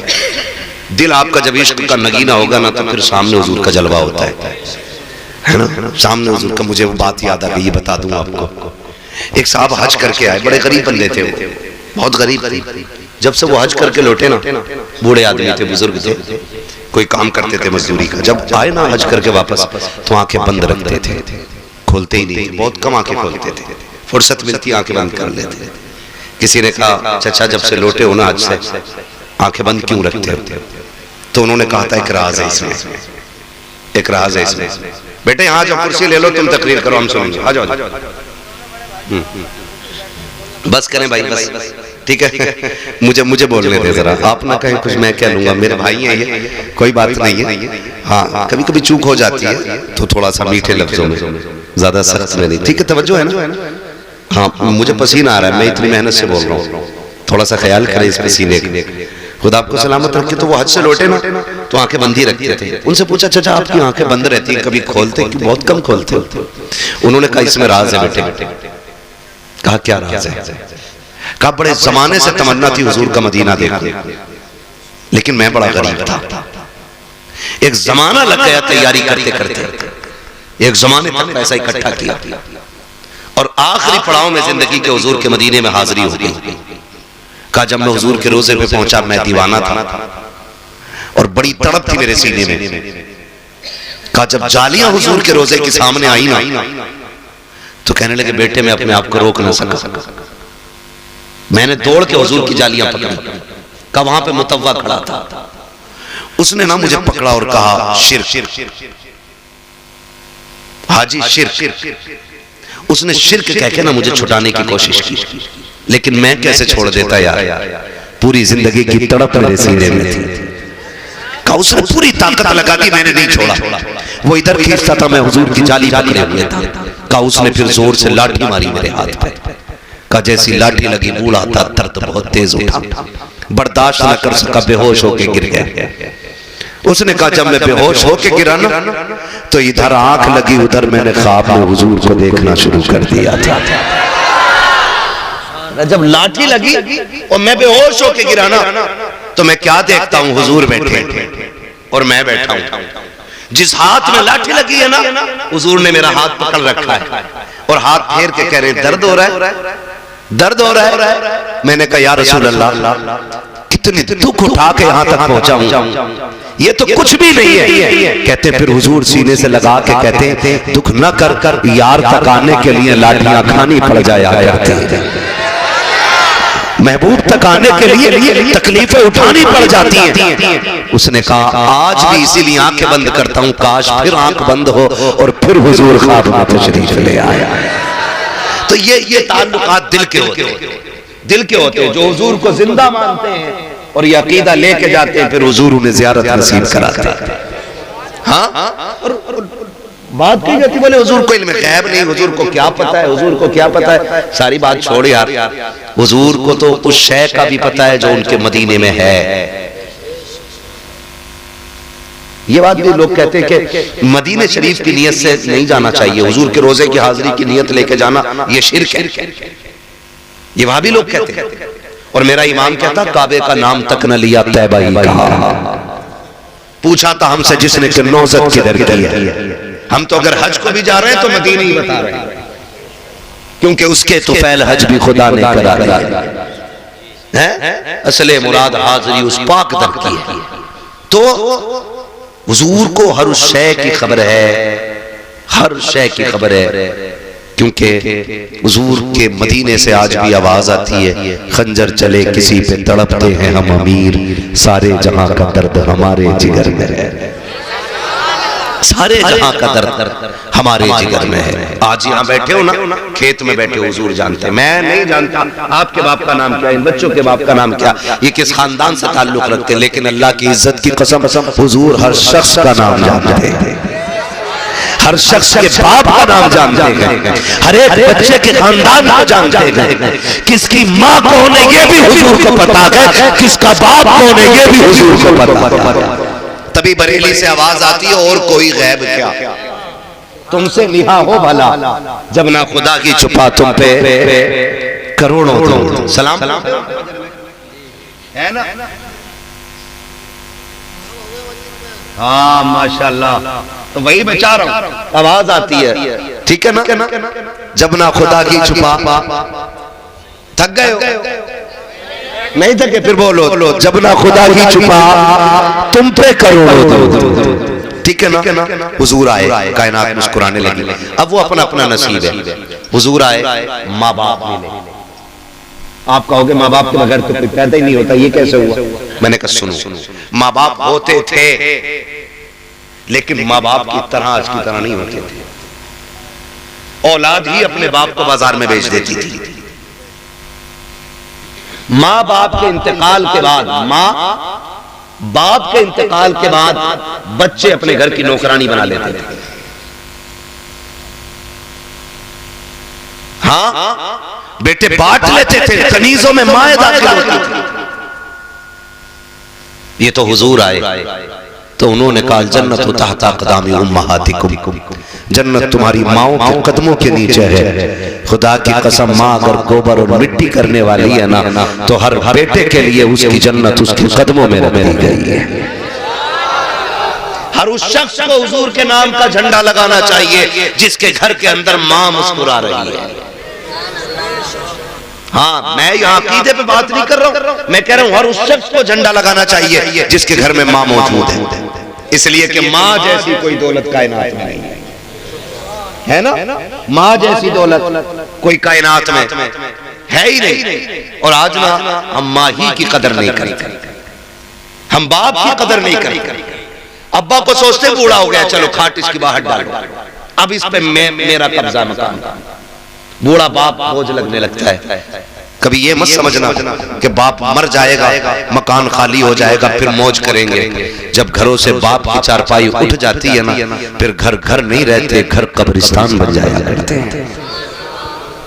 ये बात मेरी याद रखना, एक एक नौजवान से कहना चाहता हूँ, खुदारा ही नहीं है वो वही अम्मा खांसी का सिरप का रेपर निकाल के कहती लल्ला ये जरा लागी, पिछले साल लाया था, खांसी को बड़ा सुकून था, पकड़ के मुंह पे मार के कहता तेरे खर्चे उठाऊं या औलाद के उठाऊं? तमाशा बना रखा है। माँ बाप के नाम पे मिंबर पे पैसे उड़ाने वालों, कभी माँ बाप के कदमों पे भी पैसे निछावर किया करो। बेशक बेशक। कभी उनके सर से उतार कर उनकी गोद में डाला करो। और कभी कहा करो जब हम छोटे थे तूने हमें दौलत में खिलाया है, अब हम बड़े हो गए हैं, हम तुम्हें दौलत में खिलाएंगे। सुभान अल्लाह। करेंगे इंशाअल्लाह, ये इंशाअल्लाह है ना। वरना मैं पूछ लूंगा किसी से भी कि तुम्हारे गांव के अंदर बाप के मकान कच्चे ज्यादा है या औलाद के मकान ज्यादा कच्चे? अल्लाह ना करे कि औलाद के मकान पक्के ज्यादा हों। हम तो गलती करते हैं कि जिस मकान को पूरी जिंदगी बाप ने बनाया होता उसी बाप को उसी मकान से मार के निकाल देते हैं। उसे कहते हैं चल भाई चल तू अलग जा, हम इसमें रहेंगे।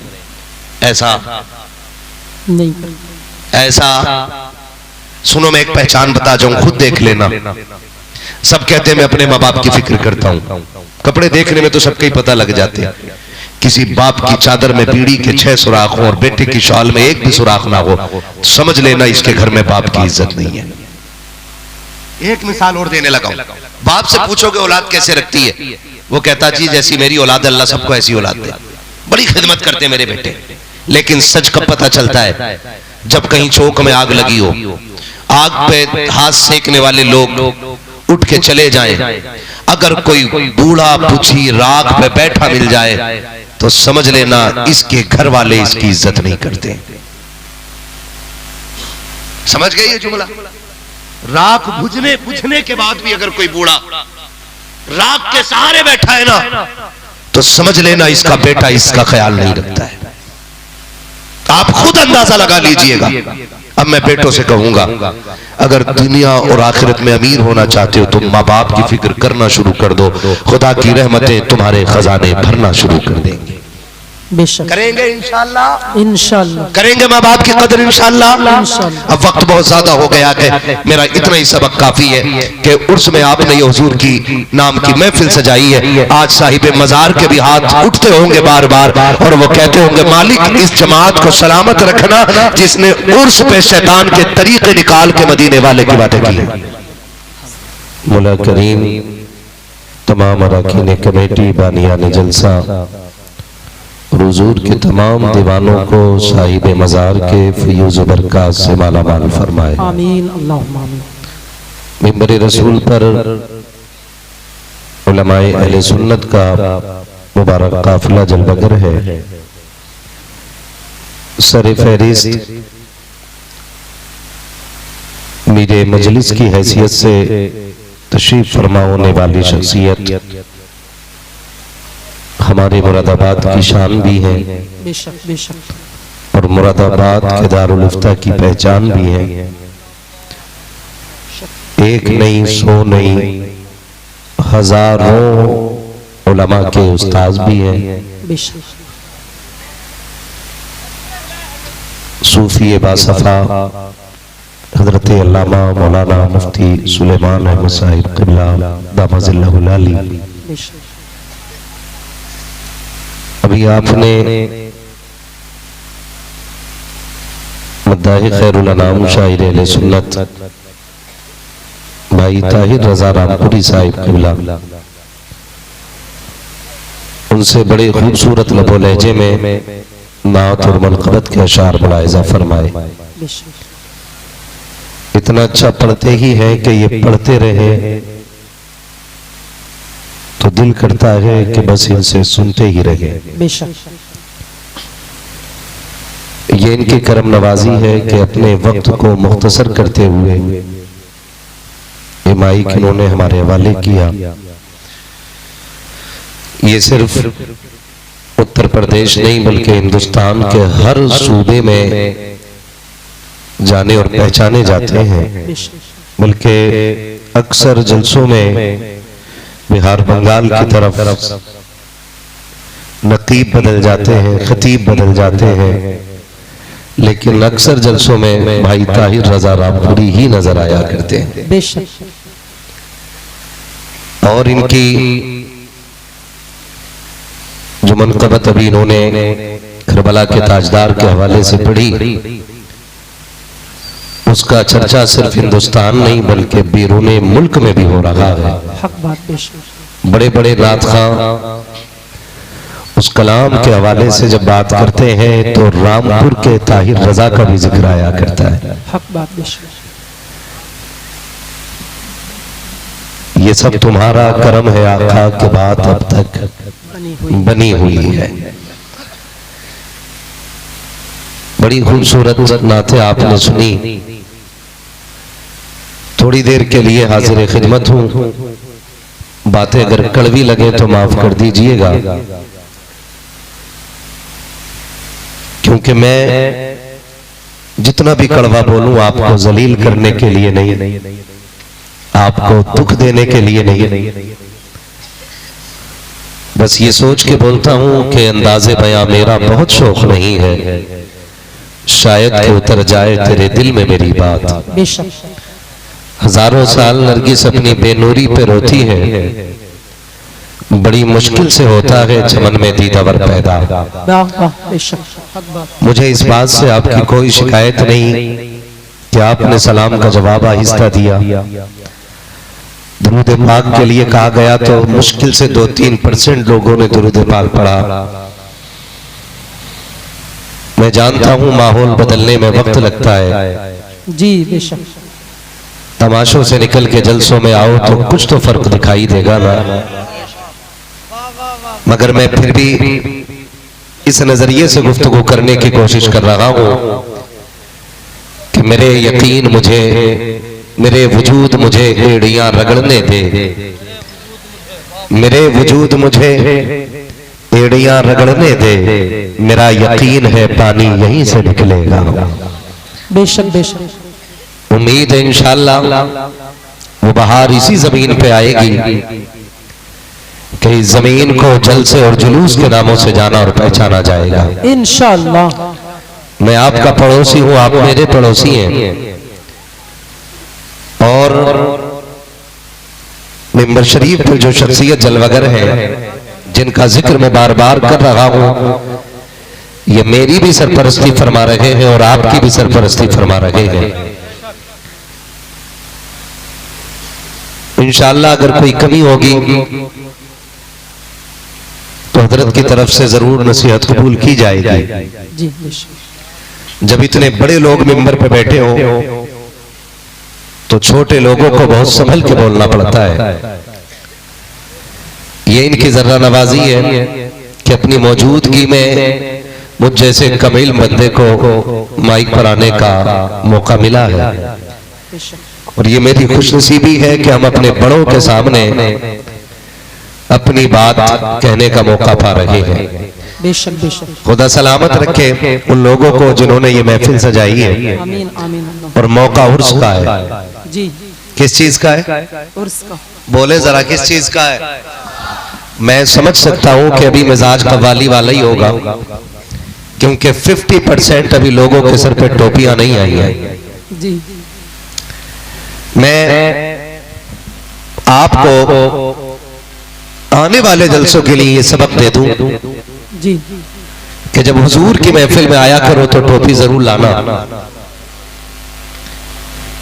क्योंकि सिपाही की अपनी ड्रेस होती है, स्कूल वालों की अपनी ड्रेस होती है, वॉचमैन की अपनी ड्रेस होती है। तो आपको क्या लगता है हुजूर के गुलामों की अपनी ड्रेस नहीं होगी? जी बिल्कुल। वाह बहुत खूब। और याद रखिएगा स्कूल के बच्चे ड्रेस से ज्यादा पहचाने जाते हैं। अगर इंग्लिश मीडियम किसी स्कूल का बच्चा हो, उसकी मखसूस ड्रेस पहन करके अगर हिंदी मीडियम स्कूल में चला जाए तो वॉचमैन हाथ पकड़ के कहेगा भाई ये तेरा स्कूल नहीं। अगर हिंदी मीडियम का बच्चा इंग्लिश मीडियम के गेट पे चला जाए तो वहां का वॉचमैन हाथ पकड़ के कहेगा भाई ये तेरा स्कूल नहीं। अगर उन दोनों बच्चों का ये सवाल हो कि ये मेरा क्यों नहीं, तो वॉचमैन कहेगा कि तेरी ड्रेस इस स्कूल से नहीं मिलती है। जी। तो याद रखिएगा अगर जन्नत में जाना है तो जन्नतियों का भी अपना लिबास होता है। वाह सुभान अल्लाह। अगर रब को राजी करना है तो उसके नेक बंदों का भी अपना एक लिबास होता है। आप सर पे टोपियां रख के चला करो ताकि देखने वाला ये समझ ले ये चोरी करने नहीं, रात के सन्नाटे में मदीने वाले की महफिल सुनने के लिए जा रहा है। सुभान अल्लाह। इतना करेंगे इंशाअल्लाह। अगर आपके हाथ अपने पास हो तो उठा के सुभान अल्लाह कह सकते हो। सुभान अल्लाह। अगर दूसरे की जेब में हो तो मेरी कोई आप पे प्रेशर वाली बात नहीं कि आप हाथ निकालें, जब मन करे तब निकाल लें। जी ठीक है ना? जब मन करे तब निकाल लें, वरना थोड़ा सा बेदारी पैदा करें। जी। हाँ, तो ये हाथ जो है ना खाली नेता का झंडा उठाने के लिए नहीं, ये दीन के झंडे उठाने के लिए भी है। बेशक। हाँ जी, फिर बोले जरा खुल के या रसूल अल्लाह। या रसूल अल्लाह। क्या बात है ना? कुछ लोग ऐसे देख रहे हैं जैसे पहली बार किसी ने या रसूल अल्लाह कहा। इधर देख भैया, इधर 5वां कलमा सुन लूंगा अभी खड़ा करके।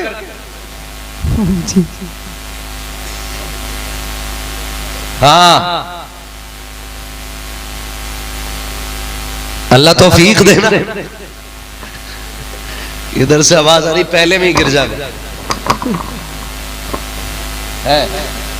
थोड़ा सा जरा दिल लगाए महफिल में, जी दिल लगाए।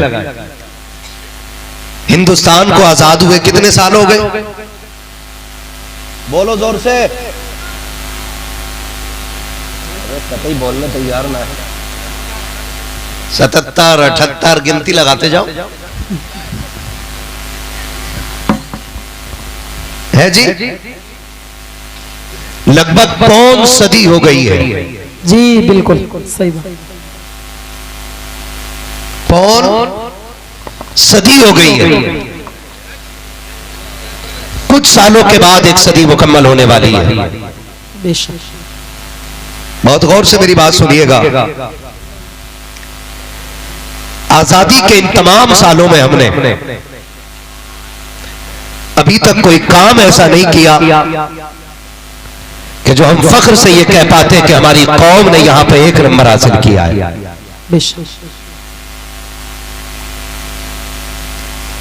और हमारी कौम की सबसे बड़ी तबाही की वजह यह रही है कि हमने इन 75-76 सालों के अंदर जिस शानो शौकत के साथ कव्वाली और ढोलक में वक्त जाया किया है, अगर इस शानो शौकत के साथ हम अपना वक्त तालीम में गुजारते तो आज हम गैरों के दरवाजे पे मोहताज बन के खड़े ना होते। बेशक सही। 70% आज भी निकाह होते तो दूल्हा अंगूठा लगा रहा है। आज भी हमारे 25 साल के नौजवान को अपना नाम लिखना नहीं आया है। बेशक। मैं आपको यकीन दिला दूं कि मैं तुम में सबसे पक्का बरेलवी हूं जी।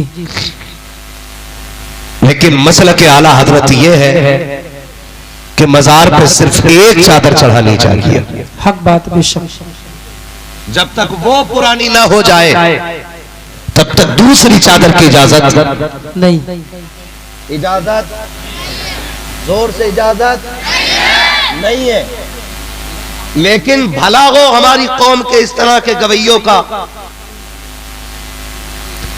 जिन्होंने पूरी कौम को एक नशा पिलाया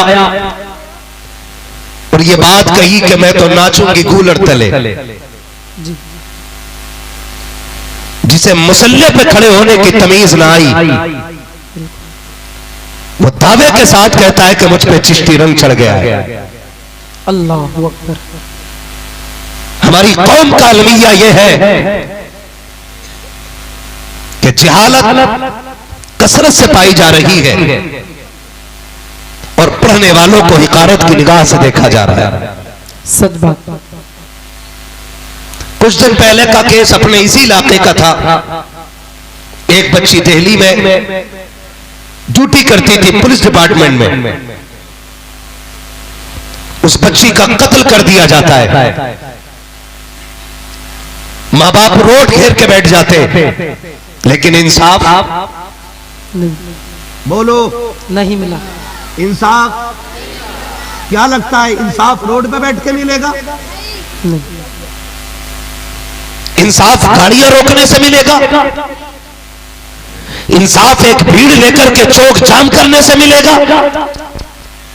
अगर इंसाफ हासिल करना है तो अपने बच्चों के हाथों में कलम देना पड़ेगा।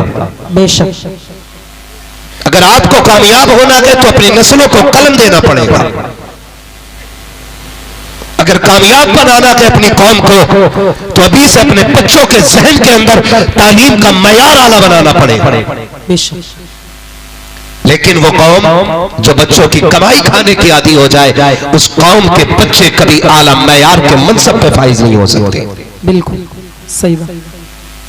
12 साल का बच्चा चल रहे आलू लगवाने चल रहे धान लगवाने चल खेत नलवाने चल, मैं बापों से कहूंगा मजदूरियां तुम कर लो और बच्चों के हाथों में कलम दे दो, धूप तुम बर्दाश्त कर लो, बच्चों के हाथों में किताबें दे दो, मुसीबतें तुम बर्दाश्त कर लो, अपने बच्चों के आने वाले दिन बेहतर कर सको, अपने हिस्से की मुश्किलें अपने बच्चों पे न डालो, मुश्किलों का सामना तुम करो, बच्चों के हाथों में कलम दे दो।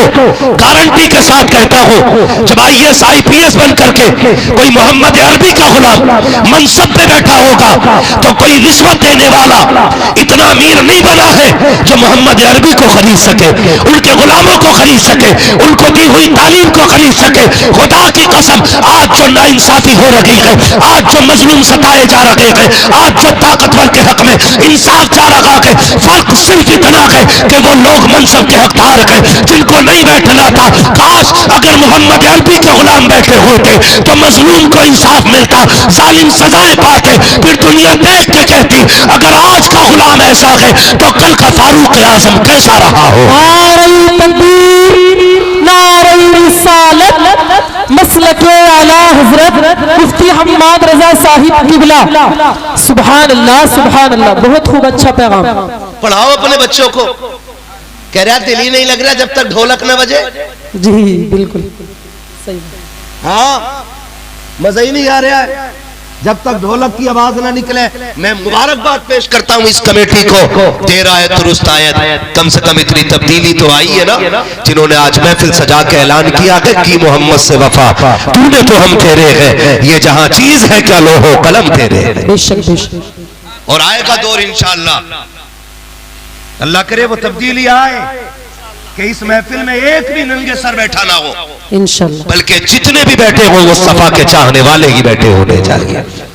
बेशक। और उम्मीद करता हूं इंशाअल्लाह। याद है कि कह रहे हमारे अब्बा के जमाने से होता चला रहा है, जी दादा भी हमारे ढोल बजाते थे, तो पहले तो भैया पीपल भी पूजे जाते थे, तू भी पूज। अब तक कुछ सालों पहले तक सरकार ये रहा, होली दिवाली पे मुसलमानों में पूरी कचौड़ियां हुई, चढ़ावे अब तक चले भाई। चलो कल तक समझ नहीं थी, लेकिन अब बताने वाले उलमा मौजूद हैं। बेशक। हम अपने मुकद्दर पे जितना नाज करें कमी कम है, क्योंकि हमारे इलाके में ऐसे उलमा मौजूद हैं कि पूरा हिंदुस्तान जिनसे फोन करके शरीयत के मसाइल हल किया करता है। सुभान अल्लाह, बोलो सुभान अल्लाह, सुभान अल्लाह। हाँ, मसाला खा के तो नहीं बैठे ना, हाँ नहीं खा के बैठे तो फिर बोले सुभान अल्लाह। ये सिर्फ बच्चे बोले जरा सुभान अल्लाह। हाँ, ये आगे वाली कुर्सी पे बच्चे बैठे, अल्लाह इन बच्चों के माँ बाप को सलामत रखे। जिन माओ ने बच्चों को इस नजरिए से पाला है कि तुझे जीना भी हुजूर के लिए है और मरना भी हुजूर के लिए है, अल्लाह इन बच्चों के माँ बाप की उम्रों में बरकत अता फरमाए। ये हमारे मुकद्दर की बातें हैं कि ऐसे ऐसे उलमा हमारे बीच मौजूद हैं, बिल्कुल ऐसे ऐसे इल्म वाले मौजूद हैं। तो अब भी तब्दीली नहीं आएगी तो कब आएगी? बेशक है। कभी कभी लगता है ना, देखो कुछ मज़ारों पे बोले फला मज़ार पे 70 गज की चादर आ रही, मुफ्ती साहब 70 गज की चादर, 8 दिन से पहियों पहियों आ रहे लेके लोग। जी पहियों पहियों समझते बच्चों की भाषा ये कैसे? हाँ, अल्लाह इन बच्चों को सलामत रखे। और मैं कह रहा हूँ बच्चे लाया करो जलसों में, बिल्कुल, क्योंकि हम कब्रिस्तान में होंगे और ये हिंदुस्तान में होंगे ना, तो फिर अगर कोई ढोल की बात करेगा तो कहेंगे मुंह बंद कर। हमने मुफ्ती सुलेमान साहब क़िबला के दौर में देखा है कि उर्स में ढोलक नहीं मदीने वाले की बातें की जाती है। सुभान अल्लाह। इसलिए बच्चे लाया करो, बच्चे लाया। हो सकता कोई तो कह रहे 12 किलोमीटर से पैदल चादर ला रहे। अब हम सोच रहे कि यार हर 2 रकात पे, हर 2 कदम पे 2 रकात तो पढ़ ही रहे होंगे शुक्राने की। पता चला चलते चलते पैर दुख गए तो पौवा मार दिया। अल्लाह, हाँ, भांग पी ली, नशे में दुध चले जा रहे है ना। न एक वक्त का सजदा, न एक वक्त की इबादत, सबसे बड़ी इबादत चादर ही है। मुझे एक बात बताओ, वलियों को वली बनाता कौन है? कौन बनाता है? आप बोले कौन बनाता है? अल्लाह। सलामत रहे, कौन बनाता है? और जोर से कौन बनाता है? अल्लाह बनाता है। कैसे बनाता है? क्योंकि ये उसको इबादत करके राजी करते, इसलिए अल्लाह अपने करम से फिर इनको विलायत का ताज अता फरमाता है। जब वो राजी हो जाता है तो फिर इख्तियार इनकी मुट्ठी में दे देता है। बेशक फिर फैसले ज़बान इनकी होती है, फैसले खुदा के होते हैं।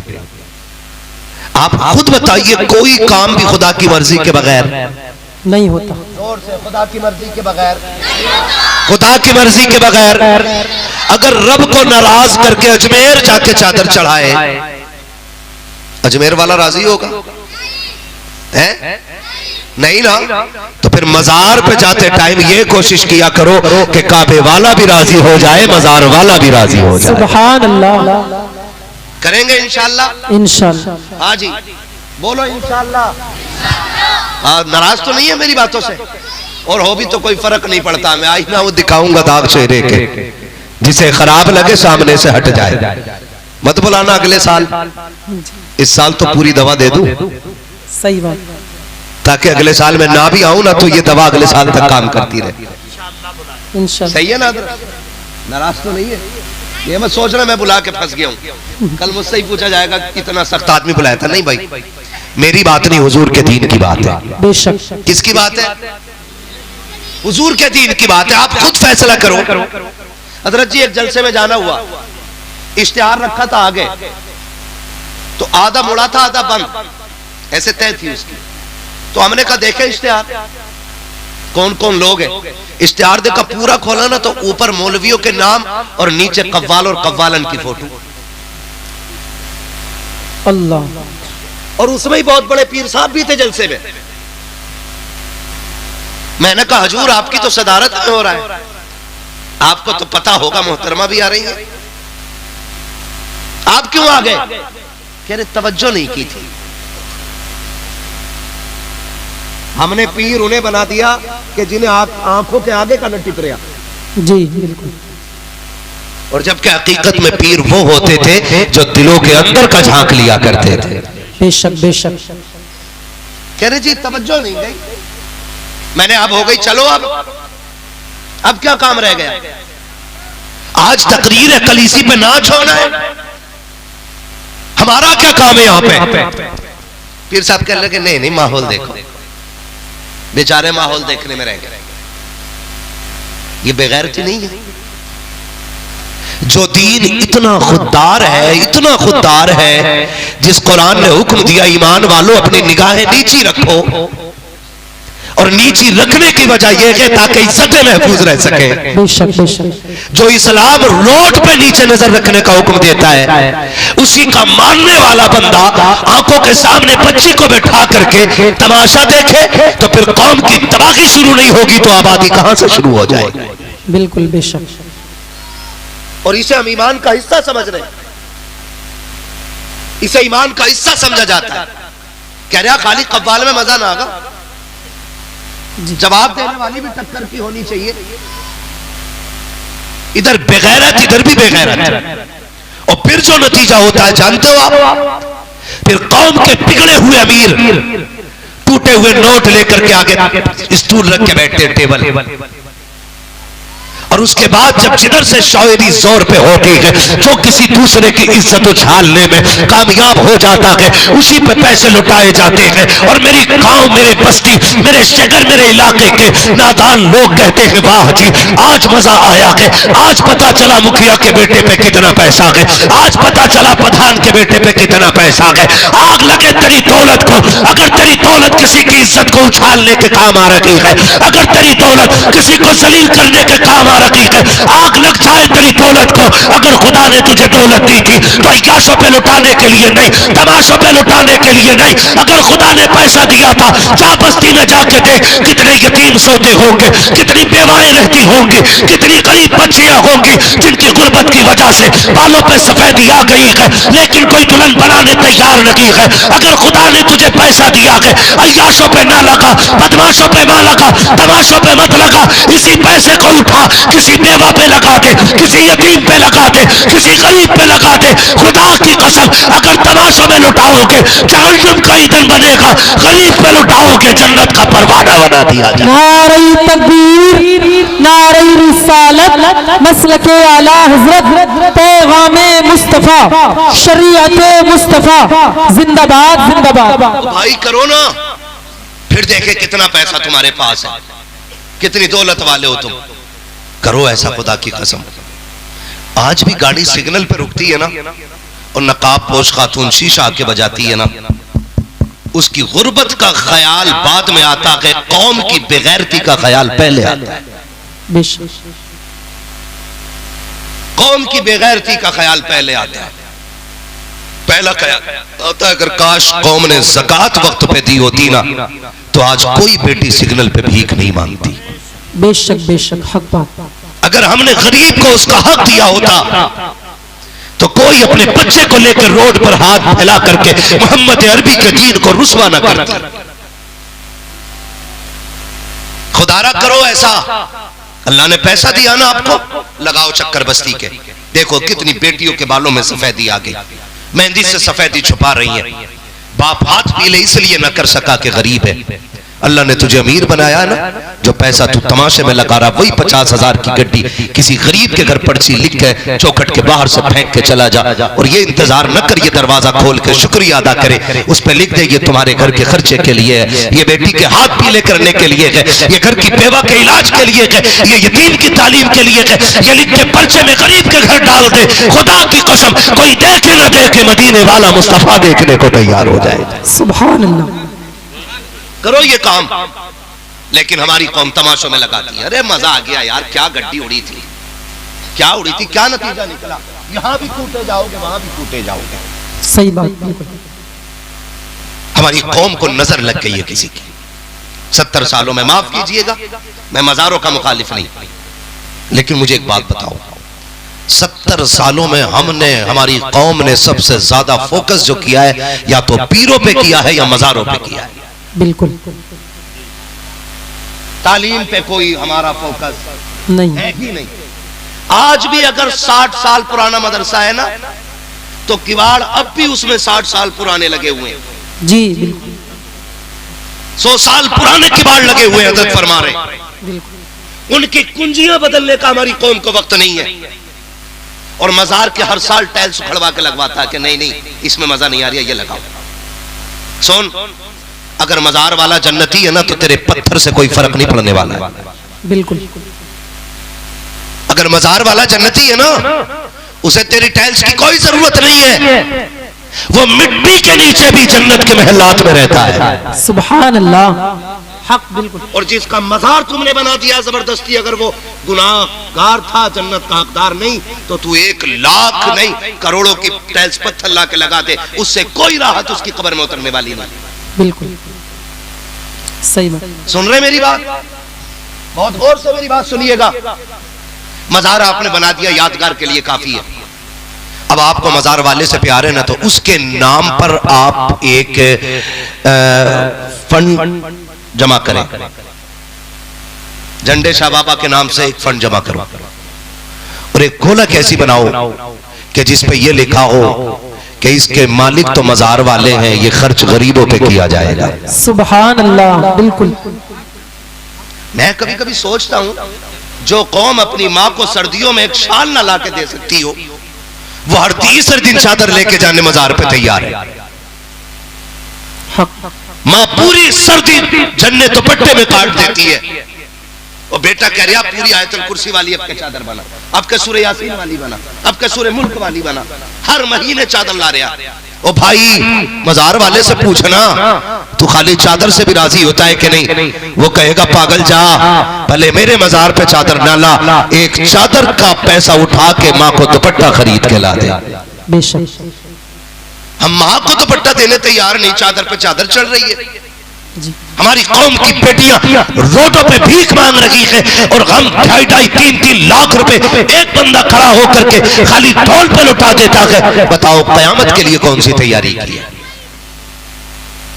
मैं फिर दुआ देता हूं अल्लाह इन कमेटी वालों को सलामत रखे। कम से कम आज मदीने शरीफ में ये बातें तो हो रही होंगी कि मजार झंडे वाले बाबा का था, बातें मदीने वाले मुस्तफा की हो रही होंगी। सुभान अल्लाह। ये तो बातें हो रही होंगी ना। और माफ कीजिएगा, जहां औरतें जितनी ज्यादा भीड़ उतनी ज्यादा मेले के लिए। मैं ऐसे शख्स को पीर मानता ही नहीं जो बेपर्दा औरतों के साथ रहे। बिल्कुल। सुन लो कान खोल के आप,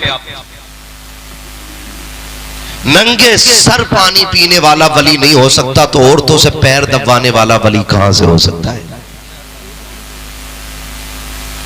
समझ रहे मेरी बात? बिल्कुल। हुजूर का दीन इतना लावारिस नहीं है कि कोई भी नशेड़ी आकर के कौम का ठेकेदार बन के बैठ जाएगा।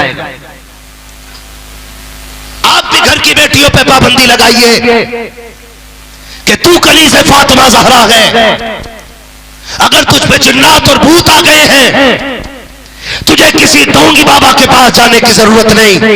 खुदा तौफीक दे मुसल्ला बिछा, पूछ इन उलमा के कदमों में आके बैठ के कि जिन्नात का इलाज क्या होता है, ये कहेंगे सूरह मुज़म्मिल पढ़ना शुरू कर दो, अल्लाह हर तरह का भूत घरों से दूर फरमा दिया करता है।